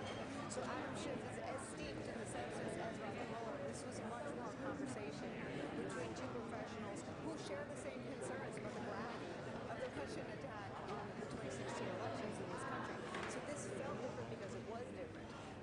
You also had in Devin Nunes, the other thing that we talked about as we went into this hearing was the things that are said on Fox News are indiscernible now from Republican House members. That is not more accurate for any two sort of leans on both sides of that divide than Devin Nunes and Sean Hannity. The world Nunes laid out with Mueller looking up at him his comprehensive world. It was BS. I mean, it's a make-believe world. He was throwing out things that are substantiated by any reporting anywhere. I think what's really important, and I think what our viewers are really hungry for, is the substance. And I think where the substance changed, it's different now than it was when this hearing started 4 hours ago. We now have Robert Mueller in his own voice confirming some of the most alarming and grave pieces of what he wanted in this report. That the Russians wanted Donald Trump. That Donald Trump and his campaign knew that the Russians wanted Donald Trump. That 150 contacts between the Trump campaign and the Russians are chronicled in here. Not as much of a sort of semantic game, not as much Yeah. I mean, after he comes back, when he comes back, then you're gonna do now. When he comes back. To the extent that I think Republicans were cheering maybe the president himself after the first hearings in the morning, I think they're not going to do now. I think Schiff was unbelievably effective in telling the story in really simple. Not about 150 witnesses or this or that. I'd say 5 things. Number one, he said Russia interfered in the election. Number two, Russia did it to help Trump. Number three, the Trump campaign welcomed the help from Russia. Number four, the president's own son welcomed it, said he loved it. And then number five, that Trump himself sought to make money for Russia with the Moscow Tower. Those 5 things together are a devastating imagery of, you wouldn't want even a CEO, a target or something to have that complete wrong. The president of the United States of these accusations. Maybe the is on television age. Mueller didn't say Neil just said. And I know that we're keeping account of 155 times so far. Robert Mueller has declined to answer and so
determination on contempt because of the subject matter at hand and who's involved? I think they would. I think that the downside is that's still going to take some time from the trial court to the circuit court and then to the Supreme Court of the United States. We're talking about months. I don't think we would see him testify in September that way. And of course, there is a resolution, which is impeachment proceedings. There's some of these privileges involved. The short one is certainly not the case. However, the president's legal strategy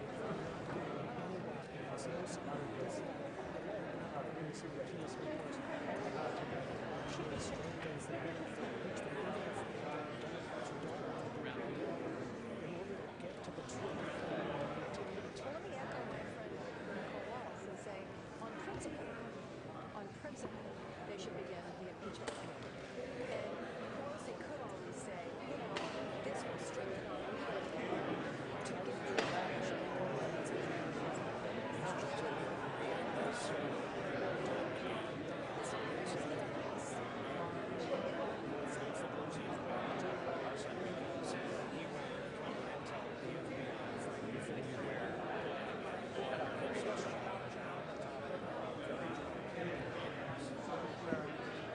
This just came out of WikiLeaks. I love WikiLeaks. Donald Trump, October 10th, 2016. This WikiLeaks stuff is unbelievable. It tells you the inner heart. You gotta read it. Donald Trump, October 12th, 2016. This WikiLeaks is like a treasure trove. Donald Trump, October 31st, 2016. I love reading those WikiLeaks. Donald Trump, November 4th, 2016. Many of those quotes disturb Mr. Director.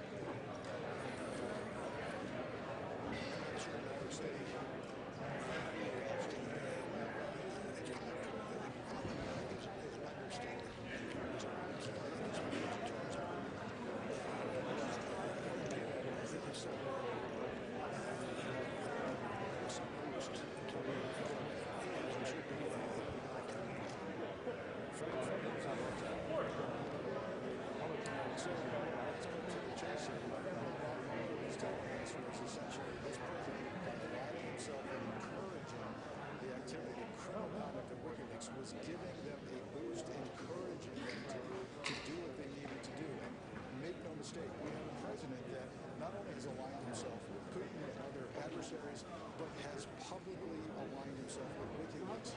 That we treat, and U.S. government treats, our government says, as an adversarial service, the equivalent of military adversaries. And in this case, they were joined at the hip with Russia.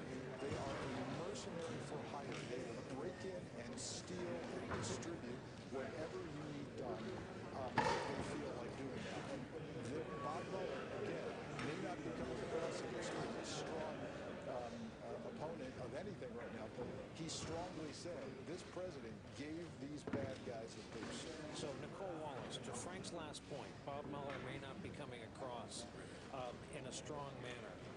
How do you take the sum total of today? If you were the Democrats, how do you make it?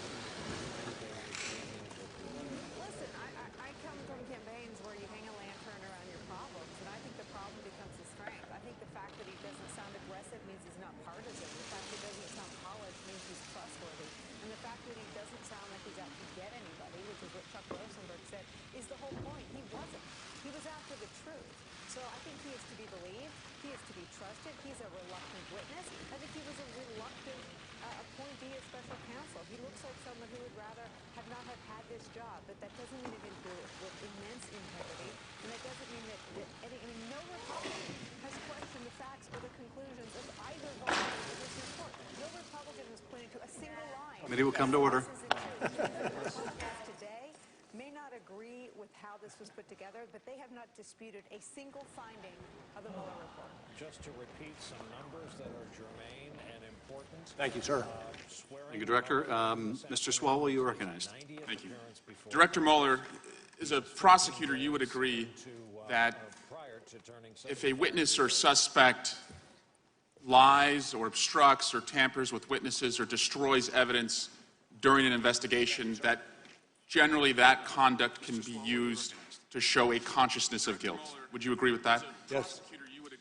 Let's go through the different people associated with the Trump campaign and this investigation who lied to you and other investigators to cover up their disloyal and unpatriotic conduct. If we could put Exhibit 8 up.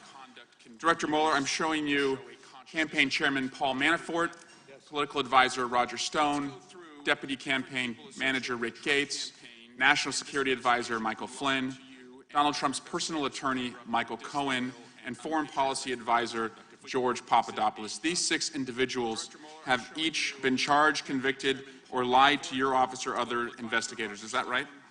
Yes, although I look askance at Mr. Stone because he is he is in a different case here in D.C. So National Security Advisor Flynn lied about discussions with Russian ambassador related to sanctions. Is that right? That's correct. Michael Cohen lied to this committee about Trump Tower Moscow. Is that correct? Yes.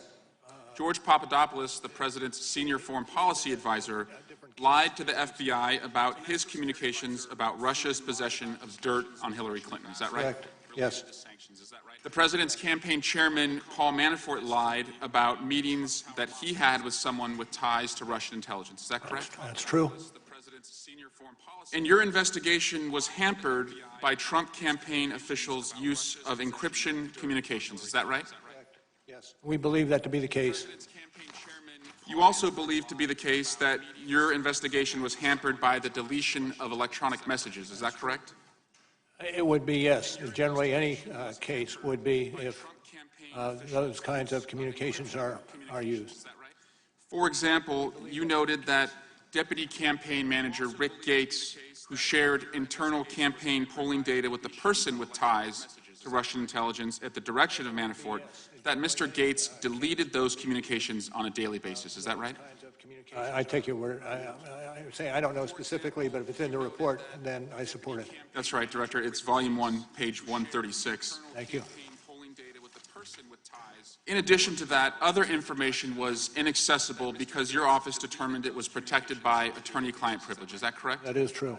That would include that you do not know whether communications between Donald Trump and his personal attorneys, Jay Sekulow, Rudy Giuliani, and others discouraged witnesses from cooperating with the government. Is that right? I'm not going to talk to that. That would also mean that you can't talk to whether or not pardons were dangled through the president's attorneys because the shield of attorney-client privilege. I'm not going to discuss that. Did you want to interview Donald Trump Jr.? I'm not going to discuss that. Did you subpoena Donald Trump Jr.? And I'm not going to discuss that. Pardons were dangled through the president's attorneys because... Did you want to interview the president? Yes. I'm not going to discuss Director Mueller, on January 1st, 2017 through March 2019, Donald Trump met with Vladimir Putin in person 6 times, called him 10 times, and exchanged 4 letters with him. Between that time period, how many times did you meet with Donald Trump? I'm not going to get into that. He did not meet with you in person, is that correct?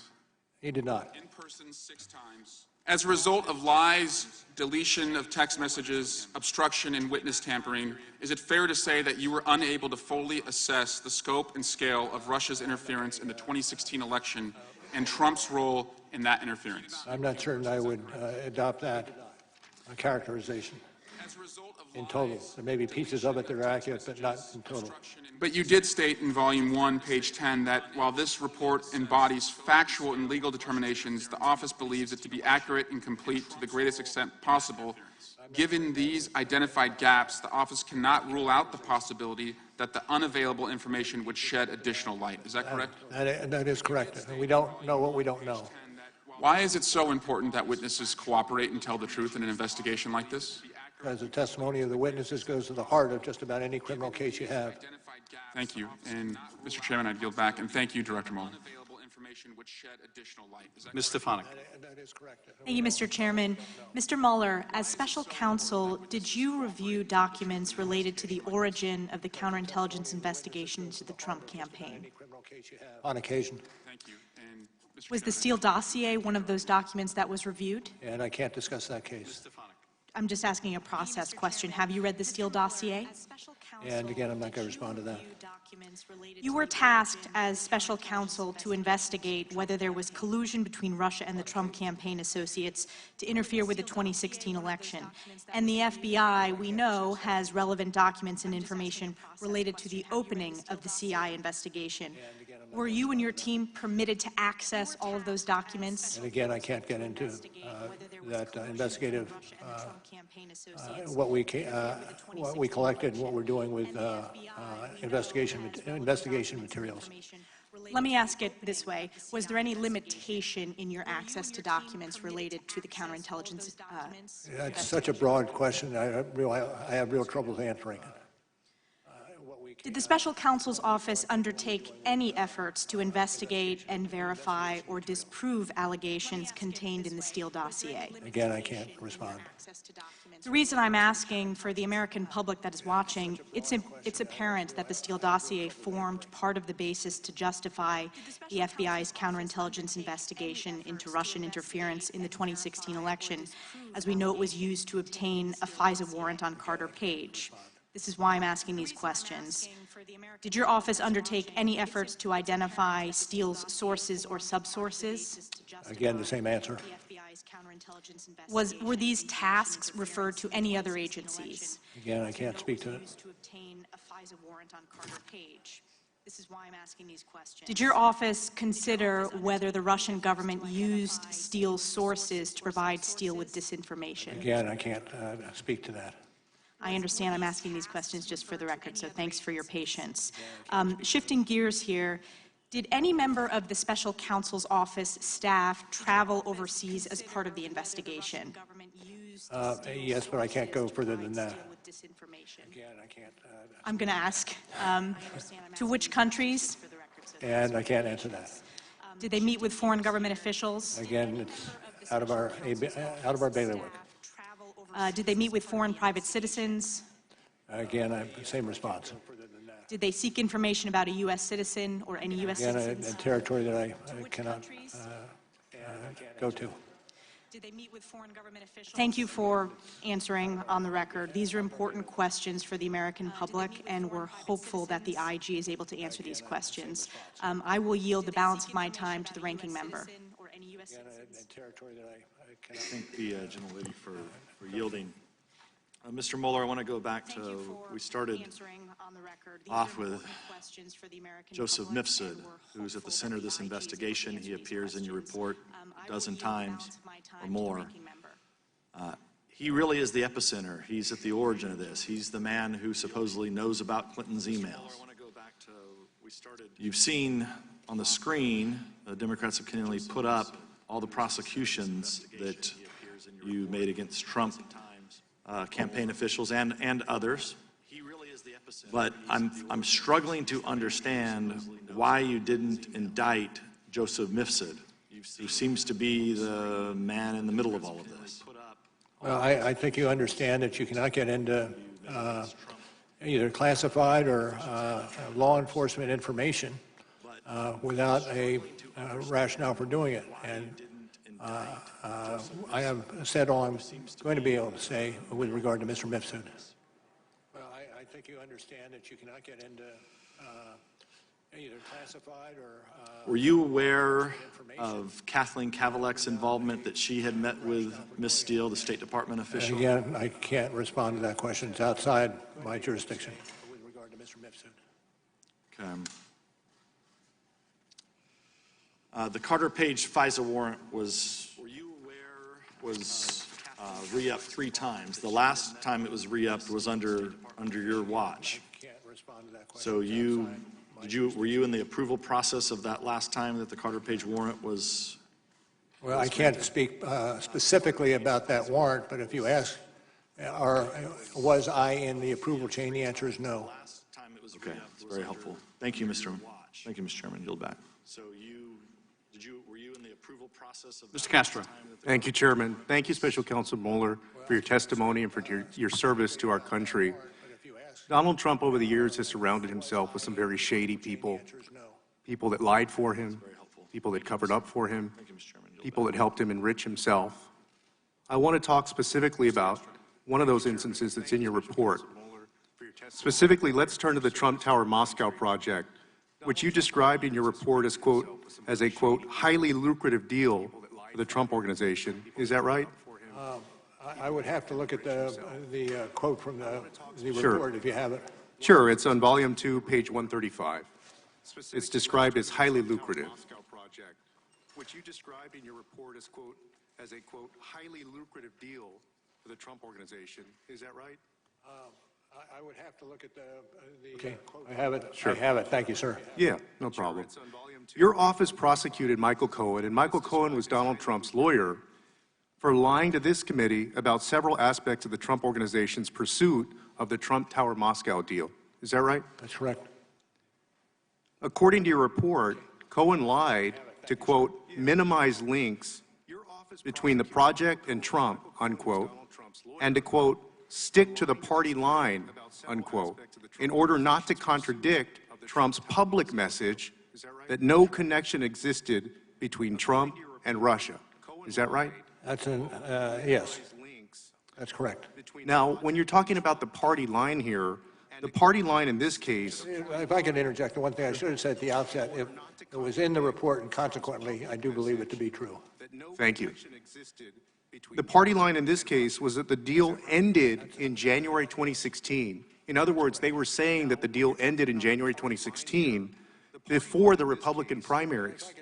In truth, though, the deal extended to June 2016, when Donald Trump was already the presumptive Republican nominee. Is that correct? That's correct.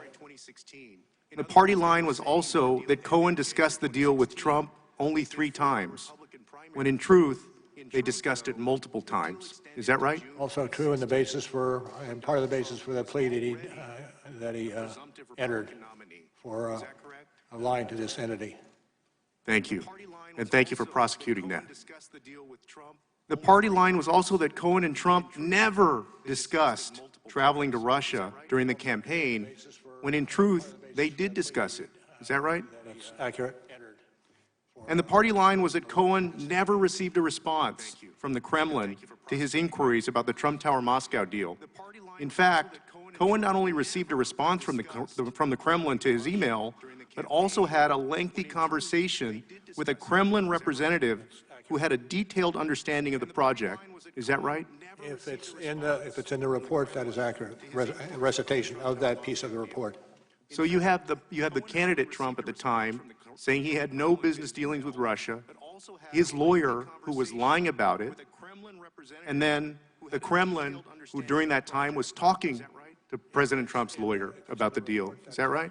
I can't adopt your characterization. Not only was Cohen lying on Trump's behalf, but so was the Kremlin. On August 30th, 2017, 2 days after Cohen submitted his false statement to this committee, claiming that he never received a response to his email to the Kremlin, Vladimir Putin's press secretary told reporters that the Kremlin left the email unanswered. That statement by Putin's press secretary was false, wasn't it? I can't speak to that. Although it was widely reported in the press. Again, I can't speak to that, particularly if it was dependent upon media sources. But it was consistent with the lie that Cohen had made to the committee. Is that right? I'm not certain I could go that far. So Cohen, President Trump, and the Kremlin were all telling the same lie. I defer to you on that. I can't get into the details. Special Counsel Mueller, I want to ask you something that's very important to the nation. Is that right? Did your investigation evaluate whether President Trump could be vulnerable to blackmail by the Russians because the Kremlin knew that Trump and his associates lied about connections to Russia related to the Trump Tower deal? Special Counsel I can't speak to that. Something that's very important to the nation. I yield back, Chairman. Did your investigation evaluate whether President Trump could be vulnerable? Thank you, Mr. Chairman. Director Mueller, you've been asked many times this afternoon about collusion, obstruction of justice, and impeachment and the Steele dossier, and I don't think your answers are going to change if I ask you about those questions. So I'm going to ask about a couple of press stories, because a lot of what the American people have received about this have been on press stories, and some of that has been wrong, and some of those press stories have been accurate. On April 13th, 2018, McClatchy reported that you had evidence Michael Cohen made a secret trip to Prague during the 2016 presidential election. I think he told one of the committees here in Congress that was incorrect. Is that story true? I can't, I can't go into it. Got you. On October 31st, 2016, Slate published a report suggesting that a server at Trump Tower was secretly communicating with Russia's Alpha Bank, and I quote, akin to what criminal syndicates do. Do you know if that story is true? Do not. Do not. You do not? Know whether it's true. So did you not investigate these allegations which are suggestive of potential Trump-Russia? Because I believe it's not true doesn't mean it would not be investigated. It may well have been investigated, although my belief at this point is not true. Good copy. Thank you. As a former CIA officer, I want to focus on something I think both sides of the political aisle can agree on. That is, how do we prevent Russian intelligence and other adversaries from doing this again?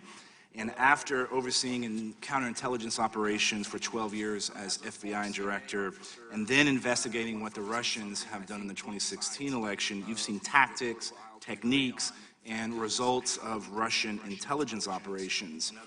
Our committee made a recommendation that the FBI should improve its victim notification process when a person, entity, or campaign has fallen victim to active measures of attack.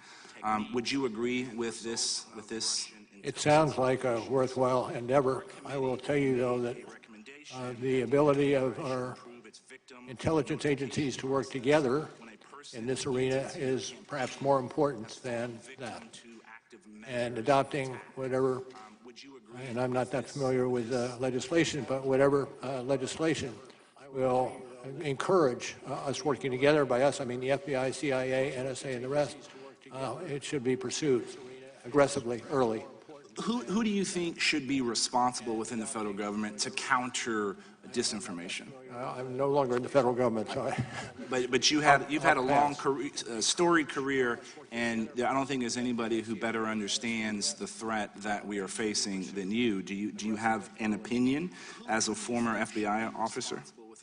As to who should be the coordinating points within the federal government on how to deal with I don't want to wade in those waters.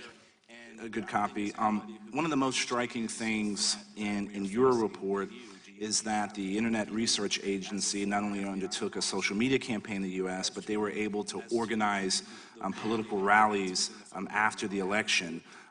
Our committee issued a report and insight on saying that Russian active measures are growing with frequency and intensity, and including their expanded use of groups such as the IRA, and these groups pose a significant threat to the United States and our allies in upcoming elections. Would you agree with that? Yes. In fact, one of the other areas that we have to look at are many more companies, or not companies, many more countries are developing capability to replicate what the Russians have done. You alluded to making sure all the elements of the federal government should be working together. Do you have a suggestion on a strategy to do that to counter this disinformation? Not overarching. Is this, in your investigation, did you think that this was a single attempt by the Russians to get involved in our election, or did you find evidence to suggest they'll try to do this again? No, it wasn't a single attempt. They're doing it as we sit here. And they expect to do it during the next campaign.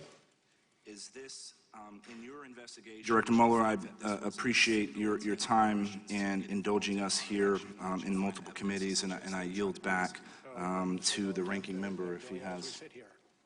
I yield back to the chairman. Mr. Heck. Director Mueller, I'd like to go to the motives behind the Trump campaign, encouragement and acceptance of help during the election. Obviously, a clear motivation was to help them in what would turn out to be a very close election, but there was another key motivation, and that was, frankly, the desire to make money. I always try to remember what my dad, who never had the opportunity to go beyond the 8th grade, taught me, which is that I should never, ever underestimate the capacity of some people to cut corners and even more in order to worship and chase the almighty buck. And this is important because I think it, in fact, does go to the heart of why the Trump campaign was so unrelentingly intent on developing relationships with the Kremlin. So let's quickly revisit one financial scheme we just discussed, which was the Trump Tower in Moscow. We indicated earlier that it was a lucrative deal. Trump, in fact, stood in his company to earn many millions of dollars on that deal, did they not, sir? True. And Cohen, Mr. Cohen, his attorney, testified before this committee that President Trump believed the deal required Kremlin approval. Is that consistent with what he told you? I'm not certain whether it's Mr. Trump himself or others associated with that enterprise that had discussed the necessity of having the input from the state, meaning the Russian government, in order for it to go forward successfully. Isn't it also true that Donald Trump viewed his presidential campaign, as he told top campaign aides, that the campaign was an infomercial for the Trump organization and his properties? I'm not familiar with that. And let's turn to Trump campaign chair Paul Manafort. Did, in fact, your investigation find any evidence that Manafort intended to use his position as Trump's campaign chair for his own personal financial benefit?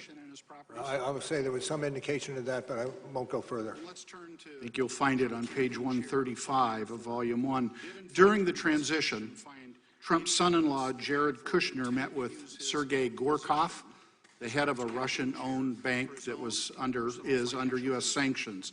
And according to the head of the bank, he met with Kushner in his capacity as CEO of Kushner Companies to discuss business opportunities. Is that correct, sir? I'm not certain. It was I'm not certain about that. Let me just put it that way. It was asserted thusly in your report, Volume 1, 160, pages 161 and 162. Your report notes that at the time, Kushner Companies were trying to renegotiate a billion, with a B, $1 billion lease of their flagship building at 666 Fifth Avenue, correct? I'm not familiar with those financial arrangements. Also on page 162, where Kushner Companies, it was asserted, had debt obligations coming due on the company. Eric Prince, a supporter close to Trump, a supporter. Campaign and administrative. A supporter. I was. Yes. He met in the Seychelles during the transition with Kirill Dmitriev, who was the head of a sanctioned Russian government investment arm, which had close ties to Vladimir Putin. Correct, sir? Yes. Your investigation determined that Mr. Prince had not known nor conducted business with Dmitriev before Trump won the election. Correct? Well, I defer to the report on that. Yet it does, and yet Prince, who had connections to top administration, Trump administration officials, met with Dmitriev during the transition period to discuss business opportunities, among other things. But it wasn't just Trump and his associates who were trying to make money off this deal, nor hide it, nor lie about it. Russia was too. That was the whole point, to gain relief from sanctions, which would hugely benefit their incredibly wealthy oligarchs. For example, sanctions relief was discussed at that June 9th meeting in the Trump Tower, was it not, sir? Yes, but it was not a main subject for discussion. Trump administration National Security Advisor designate Michael Flynn also discussed sanctions in a secret conversation with the Russian ambassador, did he not? Correct. So to summarize, Donald Trump, Michael Cohen, Paul Manafort, Jared Kushner, Eric Prince, and others in the Trump orbit all tried to use their connections with the Trump organization to profit from Russia, which was openly seeking relief from sanctions. Is that true, sir? I'm not certain I can adopt what you Well, I will, and I'd further assert that was not only dangerous, it was un-American. Greed corrupts.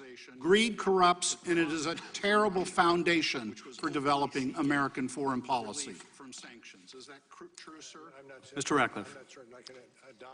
Director Mueller, given your constraints on what you're able or allowed to answer with respect to counterintelligence matters or other matters that are currently open and under investigation, you're not going to be able to answer my remaining questions. So I thank you for your courtesies in the answers that you have given to my prior questions, and I do thank you for your extraordinary career and record of service, and yield the balance of my time to the ranking member.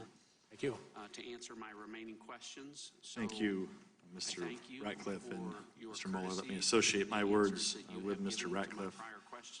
A few more questions. I want to clean up a little bit about the Eric Prince Seychelles meeting. So Eric Prince testified before this committee that he was surveilled by the U.S. government, and the information from this surveillance was leaked to the press. Did you investigate whether Prince was surveilled and whether classified information on him was illegally leaked to the media? Did you say did you or will you? Well, I know you can't. I know you're not. So I can't discuss I know you're either not way. going to join back up in the ranks. But did you refer? Were you aware that Prince has made these allegations that he was surveilled? He's concerned that there were leaks about this surveillance. Did you make any referrals about these leaks? I can't get into discussion on it. Okay. Also want to, General Flynn, I know you came after the leak of his phone call with the Russian ambassador. Your time at FBI, it would be a major scandal, wouldn't it, for the leak of the national security advisor and anyone. I can't adopt that hypothesis. Your time at FBI, did your report name any people who were acting as U.S. government informants or sources without disclosing that fact? I can't answer that. On Volume 1, page 133 of your report, you state that Konstantin Kilimnik has ties to Russian intelligence. His name came up quite often today, but your report omits to mention that Kilimnik has long-term relationships with U.S. government officials, including our own State Department. I can't get into that. I know it's not in the report, but if Kilimnik is being used in the report to say that he was possibly some type of Russian agent, and I think it is important for this committee to know if Kilimnik has ties to our own State Department, which it appears that he does. If Kilimnik is being used in the report, again, it's the same territory that I'm loath to get into. You were asked this earlier about Trump attorney John Dowd, that pieces of his phone call were omitted from the report. It was what Mr. Dowd calls exculpatory evidence. Are you concerned about? I'm not certain I would agree with that characterization. I think I said that before. Yes. An American citizen from the Republic of Georgia, who your report misidentifies as a Russian, claims that your report omitted parts of a text message he had with Michael Cohen about stopping the flow of compromising tapes of Donald Trump. In the omitted portions, he says he did not know what the tapes actually showed. Was that portion of the exchange left out of the report for a reason? No, we got an awful lot into the report, but we did not get every intersection or conversation and the like. So I am not familiar with that particular episode you're talking about. Thank you, Mr. Mueller. Thank you, Mr. Chairman. Mr. Welch. Director Mueller, did you find there was no collusion between the Trump campaign and Russia? Well, we don't use the word collusion. The word we usually use is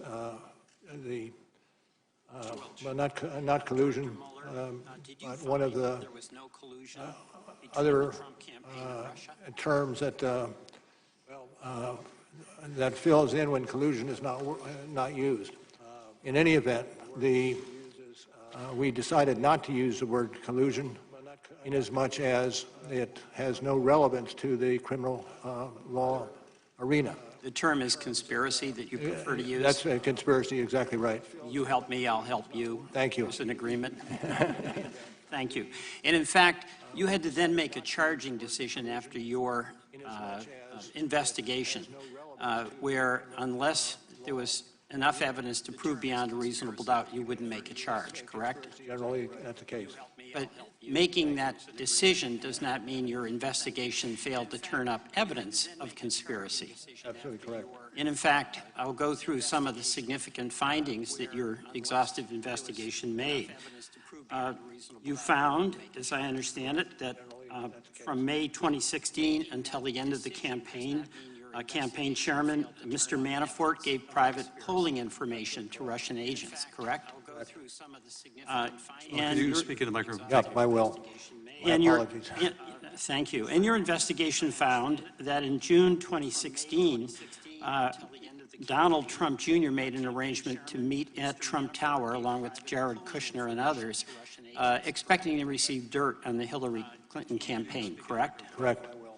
And you found in your investigation that on July 27th, candidate Trump called on Russia to hack Hillary Clinton's email, something that for the first time they did about 5 hours later, correct? That's correct.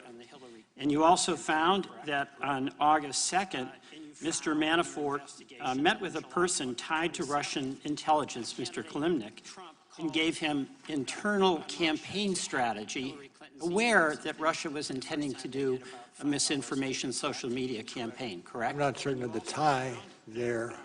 But the fact of that meeting, you agree with? The fact of the meeting took place is accurate. In your investigation, as I understand it, also found that in late summer of 2016, the Trump campaign, in fact, devised its strategy and messaging around WikiLeaks releases of materials that were stolen from the Democratic National Committee, correct? Is that from the report? Yes. It's according to Mr. Gates. Yes. Yes, thank you. And you also talked earlier about the finding in your investigation that in September and October of 2016, Donald Trump Jr. had email communications with WikiLeaks, now indicted, about releasing information damaging to the Clinton campaign, correct? True. So I understand you made a decision, prosecutorial decision, that this would not rise to proof beyond a reasonable doubt. But I ask if you share my concern. And my concern is, have we established a new normal from this past campaign that is going to apply to future campaigns, so that if any one of us running for the U.S. House, any candidate for the U.S. Senate, any candidate for the presidency of the United States, aware that if a hostile foreign power is trying to influence an election, has no duty to report that to the FBI or other authorities? I hope. Go ahead. I hope this is not the new normal, but I fear it is. And would, in fact, have the ability, without fear of legal repercussion, to meet with agents of that foreign entity hostile to the American election? I'm sorry, what is the question? Is that an apprehension that you share with me? Yes. And that there would be, in fact, have the ability, no repercussions whatsoever to Russia if they did this again. And as you stated earlier, as we sit here, they're doing it now. Is that correct? You're absolutely right. Do you have any advice to this Congress as together what we should do to protect our electoral system and accept responsibility on our part to report to you or your successor when we're aware of hostile foreign engagement in our elections? I would say the basis, the first line of defense really is the ability of the various agencies who have some piece of this to not only share information, but share expertise, share targets, and use the full resources that we have to address this problem. Thank you, Director Mueller. I yield back. Mr. Maloney. The various agencies who have some piece of this. Mr. Mueller, thank you. I know it's been a long day, and I want to make clear how much respect I have for your service and for your extraordinary career. And I want you to understand my questions in that context, sir. I'm going to be asking you about Appendix C to your report, and in particular, the decision not to do a sworn interview of the president. It's really the only subject I want to talk to you about, sir. Why didn't you subpoena the president? Well, at the outset, after we took over and initiated the investigation. If I could ask you to speak in the microphone. Yeah, of course. At the outset, after we took over the investigation and began it and pursued it, quite obviously one of the things we anticipated wanting to accomplish, and that is having the interview of the president. We negotiated with him for a little over a year, and I think what you adverted to in the appendix lays out our expectations as a result of those negotiations. But finally, when we were almost towards the end of our investigation and we'd had little success in pushing to get the interview of the president, we decided that we did not want to exercise the subpoena powers because of the necessity of expediting the end of the investigation. Was that, excuse me, did you want I was going to say the expectation was if we did subpoena the president, he would fight the subpoena and we would be in the midst of the investigation for a substantial period of time. Right, but as we sit here, you've never had an opportunity to ask the president in-person questions under oath, and so obviously that must have been a difficult decision. And you're right, Appendix C lays that out, and indeed, I believe you described the in-person interview as vital. That's your word. And of course, you make clear you had the authority and the legal justification to do it. As you point out, you waited a year. You put up with a lot of negotiations. You made numerous accommodations, which you lay out so that he could prepare and not be surprised. I take it you were trying to be fair to the president. And by the way, you were going to limit the questions when you got to written questions to Russia only. And in fact, you did go with written questions after about 9 months, sir, right? And the president responded to those, and you have some hard language for what you thought of those responses. What did you think of the president's written responses, Mr. Mueller? It's certainly not as useful as the interview would be. In fact, you pointed out, and by my count, there were more than 30 times when the president said he didn't recall, he didn't remember, no independent recollection, no current recollection, and I take it by your answer that it wasn't as helpful. That's why you used words like incomplete, imprecise, inadequate, insufficient. Is that a fair summary of what you thought of those written answers? That is a fair summary. And I presume that comes from the report. And yet, sir, and I ask this respectfully, by the way, the president didn't ever claim the Fifth Amendment, did he? I'm not going to talk to that. Well, from what I can tell, sir, at one point it was vital, and then at another point it wasn't vital. And my question to you is, why did it stop being vital? And I can only think of 3 explanations. One is that somebody told you you couldn't do it, but nobody told you you couldn't subpoena the president. Is that right? No, we understood we could subpoena the president. Rosenstein didn't tell you, Whitaker didn't tell you, Barr didn't tell you you couldn't. We could serve a subpoena. So the only other explanation, well, there's 2 others, I guess. One, that you just flinched, that you had the opportunity to do it and you didn't do it. But sir, you don't strike me as the kind of guy who flinches. I hope not. Well, then the third explanation, I hope not too, sir. And the third explanation I can think of is that you didn't think you needed it. And in fact, what caught my eye was page 13 on volume 2, where you said, in fact, you had a substantial body of evidence. And you cite a bunch of cases there, don't you, about how you often have to prove intent to obstruct justice without an in-person interview. That's the kind of nature of it. And you use terms like a substantial body of evidence, significant evidence of the president's intent. So my question, sir, is, did you have sufficient evidence of the president's intent to obstruct justice, and is that why you didn't do the interview?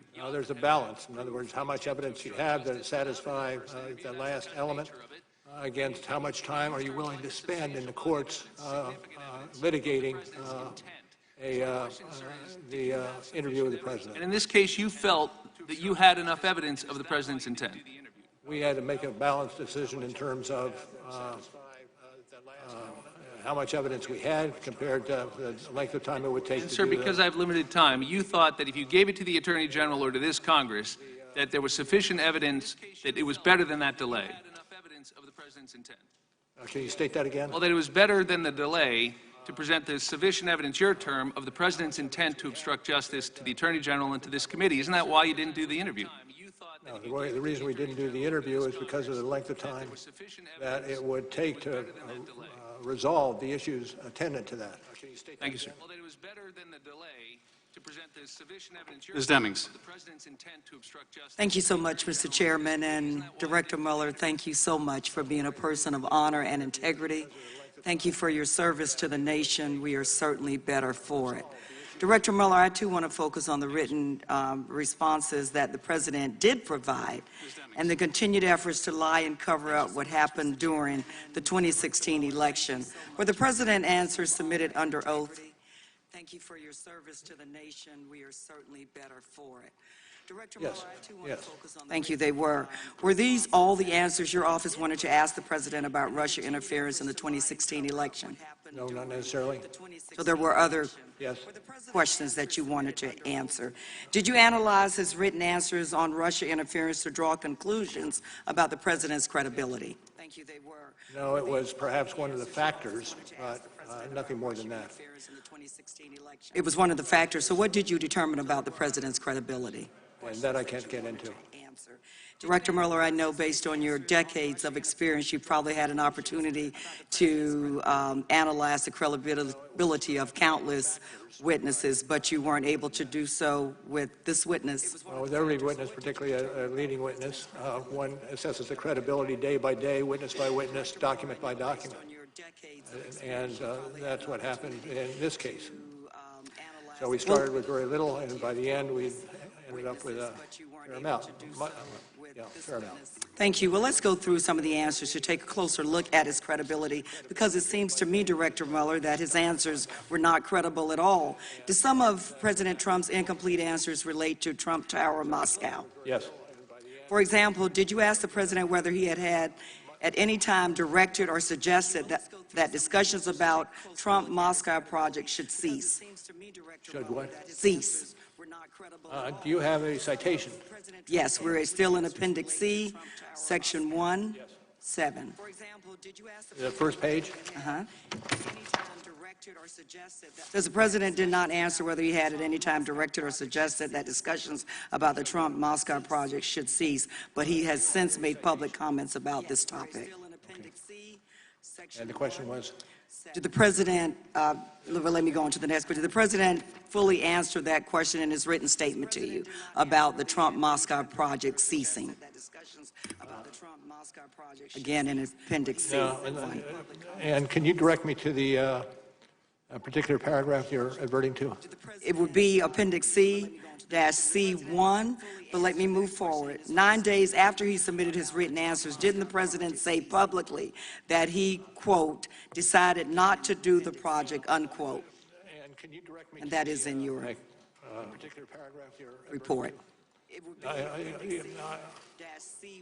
I'd ask you if you would to point out the particular paragraph that you're focused on. We can move on. Did the President answer your follow-up questions?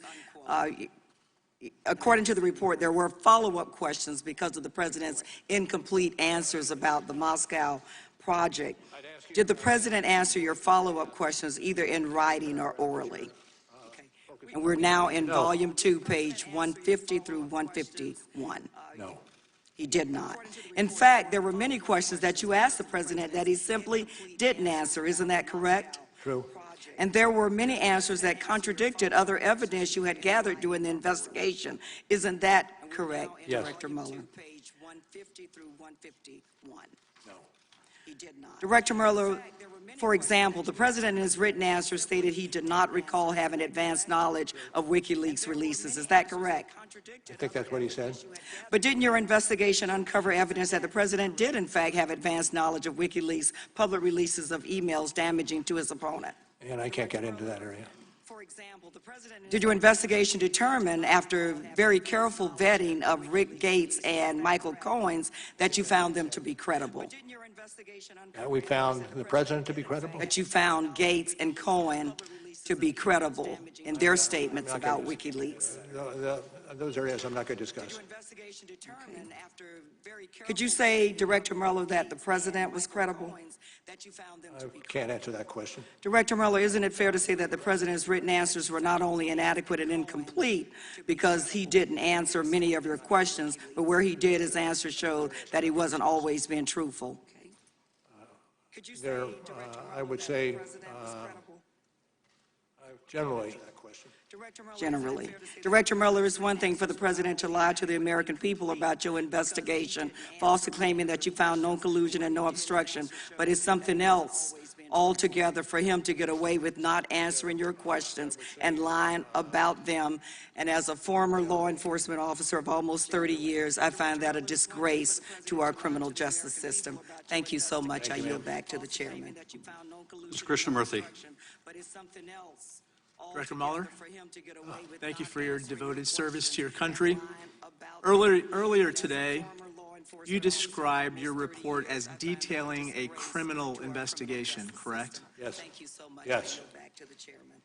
Director, since it was outside the purview of your investigation, your report did not reach counterintelligence conclusions regarding the subject matter of your report. That's true. For instance, since it was outside your purview, your report did not reach counterintelligence conclusions regarding any Trump administration officials who might potentially be vulnerable to compromise or blackmail by Russia, correct? Those decisions probably were made in the FBI. But not in your report, correct? Not in our report. We advert to the counterintelligence goals of our investigation, which were secondary to any criminal wrongdoing that we could find. Let's talk about one administration official in particular, namely President Donald Trump. Other than Trump Tower Moscow, your report does not address or detail the president's financial ties or dealings with Russia, correct? Correct. Similarly, since it was outside your purview, your report does not address the question of whether Russian oligarchs engaged in money laundering through any of the president's businesses, correct? Correct. And of course, your office did not obtain the president's tax returns, which could otherwise show foreign financial sources, correct? Not to speak to that. I'm not going to speak to that. In July 2017, the president said his personal finances were off limits or outside the purview of your investigation, and he drew a quote-unquote red line around his personal finances. Were the president's personal finances outside the purview of your investigation? I'm not going to get into that. Were you instructed by anyone not to investigate the president's personal finances? No. Mr. Mueller, I'd like to turn your attention to counterintelligence risks associated with lying. Individuals can be subject to blackmail if they lie about their interactions with foreign countries, correct? True. For example, you successfully charged former National Security Advisor Michael Flynn of lying to federal agents about his conversations with Russian officials, correct? Correct. Since it was outside the purview of your investigation, your report did not address how Flynn's false statements could pose a national security risk because the Russians knew the falsity of those statements, right? I cannot get into that mainly because there are many elements of the FBI that are looking at different aspects of that issue. Currently? Currently. Thank you. As you noted in Volume 2 of your report, Donald Trump repeated 5 times in one press conference, Mr. Mueller, in 2016, quote, "I have nothing to do with Russia." Of course, Michael Cohen said Donald Trump was not being truthful because at this time, Trump was attempting to build Trump Tower Moscow. Your report does not address whether Donald Trump was compromised in any way because of any potential false statements that he made about Trump Tower Moscow, correct? I think that's right. I think that's right. Director Mueller, I want to turn your attention to a couple other issues. You've served as FBI director during 3 presidential elections, correct? Yes. And during those 3 presidential elections, you have never initiated an investigation at the FBI looking into whether a foreign government interfered in our elections the same way you did in this particular instance, correct? I would say I personally know, but the FBI quite obviously has how do you defend an attack such as the Russians undertook in 2016? Now, Director Mueller, is there any information you'd like to share with this committee that you have not so far today? Well, that's a broad question. And it'd take me a while to get an answer to it, but I'll say no. Mr. Mueller, you said that every American should pay very close attention to the systematic and sweeping fashion in which the Russians interfered in our democracy. Are you concerned that we are not doing enough currently to prevent this from happening again? I'll speak generally, and what I said in my opening statement this morning, and here that no, much more needs to be done in order to protect against this intrusion, not just by the Russians, but others as well. Thank you, Director. We have 2 5-minute periods remaining. Mr. Nunes and myself. Mr. Nunes, you are recognized. And here that no, much more needs to be done. Mr. Mueller, it's been a long day for you, and you've had a long, great career. I want to thank you for your long-time service, starting in Vietnam, obviously in the U.S. Attorney's Office, Department of Justice, and the FBI. And I want to thank you for doing something you didn't have to do. You came here upon your own free will, and we appreciate your time today. With that, I yield back. Thank you, sir. Obviously in the U.S. Dr. Mueller, I want to close out my questions. Turn to some of the exchange you had with Mr. Welsh a bit earlier. I'd like to see if we can broaden the aperture at the end of the hearing. From your testimony today, I gather that you believe that knowingly accepting foreign assistance during a presidential campaign is an unethical thing to do. And a crime. And a crime. Circumstances, yes. And to the degree... And a crime given certain circumstances. And to the degree that it undermines our democracy and our institutions, we can agree that it's also unpatriotic. True. And wrong. True. It's an unethical thing to do. The standard of behavior for a presidential candidate, or any candidate for that matter, shouldn't be merely whether something is criminal. There should be held to a higher standard. You would agree? I will not get into that because it goes to the standards to be applied by other institutions besides ours. I'm just referring to ethical standards. We should hold our elected officials to a standard higher than mere avoidance of criminality, shouldn't we? Absolutely. You have served this country for decades. You've taken an oath to defend the Constitution. You hold yourself to a standard of doing what's right. I would hope. You have. I think we can all see that. And befitting the times, I'm sure your reward will be unending criticism. But we are grateful. The need to act in an ethical manner is not just a moral one, but when people act unethically, it also exposes them to compromise, particularly in dealing with foreign powers. Is that true? True. Because when someone acts unethically in connection with a foreign partner, that foreign partner can later expose their wrongdoing and extort them. True.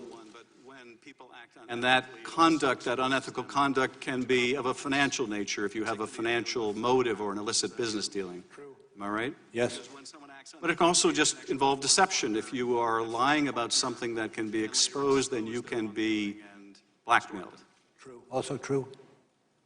In the case of Michael Flynn, he was secretly doing business with Turkey, correct? Yes. And that could open him up to compromise that financial relationship. I presume. He also lied about his discussions with the Russian ambassador. And since the Russians were on the other side of that conversation, they could have exposed that, could they not? Yes. If a presidential candidate was doing business in Russia and saying he wasn't, Russians could expose that too, could they not? I leave that to you. Well, let's look at Dmitry Peskov, the spokesperson for the Kremlin, someone that the Trump organization was in contact with to make that deal happen. Your report indicates that Michael Cohen had a long conversation on the phone with someone from Dmitry Peskov's office. Presumably the Russians could record that conversation, could they not? Yes. And so if candidate Trump was saying, I have no dealings with the Russians, but the Russians had a tape recording, they could expose that, could they not? Yes. That's the stuff of counterintelligence nightmares, is it not? Well, it has to do with counterintelligence and the need for a strong counterintelligence entity. It does indeed.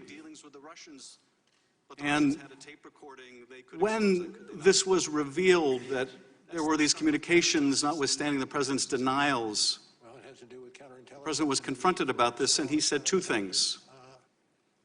First of all, that's not a crime. It does indeed. But I think you and I have already agreed that that shouldn't be the standard, right, Mr. Mueller? True. And the second thing he said was, why should I miss out on all those opportunities? I mean, why indeed? Merely running a presidential campaign, why should you miss out on making all that money? Was the import of his statement. Were you ever able to ascertain whether Donald Trump still intends to build that tower when he leaves office? Is that a question, sir? Yes, were you able to ascertain, because he wouldn't answer your questions completely, whether or if he ever ended that desire to build that tower? I'm not going to speculate on that. Trump still intends to build that tower when he leaves office. If the president was concerned that if he lost his election, he didn't want to miss out on that money, might he have the same concern about losing his re-election and missing out on that money? Speculation. That desire to build that tower. I'm not going to speculate on that. The difficulty with this, of course, is we are all left to wonder whether the president is representing us or his financial interests. That concludes my questions. Mr. Nunes, do you have any concluding remarks? Dr. Mueller, let me close by returning to where I began. Thank you for your service, and thank you for leading this investigation. The facts you set out in your report and have elucidated here today tell a disturbing tale of a massive Russian intervention in our election, of a campaign so eager to win, so driven by greed that it was willing to accept the help of a hostile foreign power in a presidential election decided by a handful of votes in a few key states. Your work tells of a campaign so determined to conceal their corrupt use of foreign help that they risk going to jail by lying to you, to the FBI, and to Congress about it, and indeed, some have gone to jail over such lies. And your work speaks of a president who committed countless acts of obstruction of justice that, in my opinion, and that of many other prosecutors, had it been anyone else in the country, they would have been indicted. Notwithstanding the many things you have addressed today and in your report, there were some questions you could not answer given the constraints you're operating under. You would not tell us whether you would have indicted the president but for the OLC opinion that you could not. And so the Justice Department will have to make that decision when the president leaves office, both as to the crime of obstruction of justice and as to the campaign finance fraud scheme that individual one directed and coordinated and for which Michael Cohen went to jail. You would not tell us whether the president should be impeached, nor did we ask you, since it is our responsibility to determine the proper remedy for the conduct outlined in your report. Whether we decide to impeach the president in the House or we do not, we must take any action necessary to protect the country while he is in office. You would not tell us the results or whether other bodies looked into Russian compromise in the form of money laundering, so we must do so. You would not tell us whether the counterintelligence investigation revealed whether people still serving within the administration pose a risk of compromise and should never have been given a security clearance. So we must find out. We did not bother to ask whether financial inducements from any Gulf nations were influencing U.S. policy, since it is outside the four corners of your report, and so we must find out. But one thing is clear from your report, your testimony, from Director Wray's statements yesterday. The Russians massively intervened in 2016, and they are prepared to do so again in voting that is set to begin a mere 8 months from now.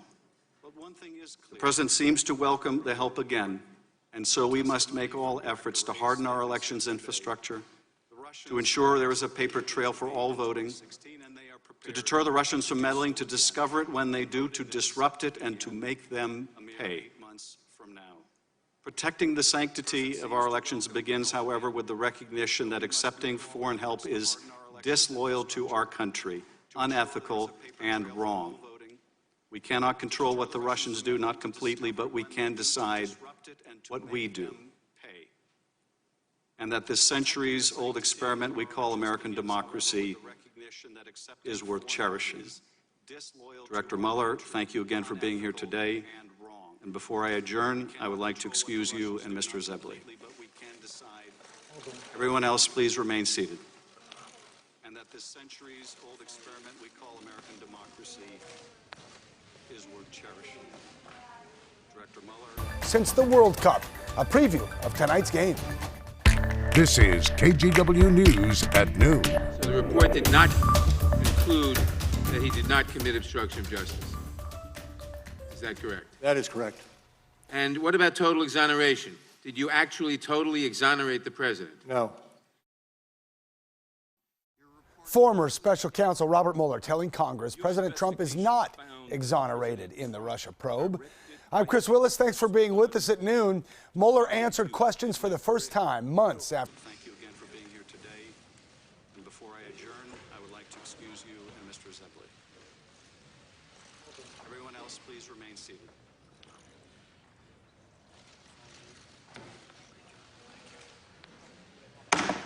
This hearing is adjourned.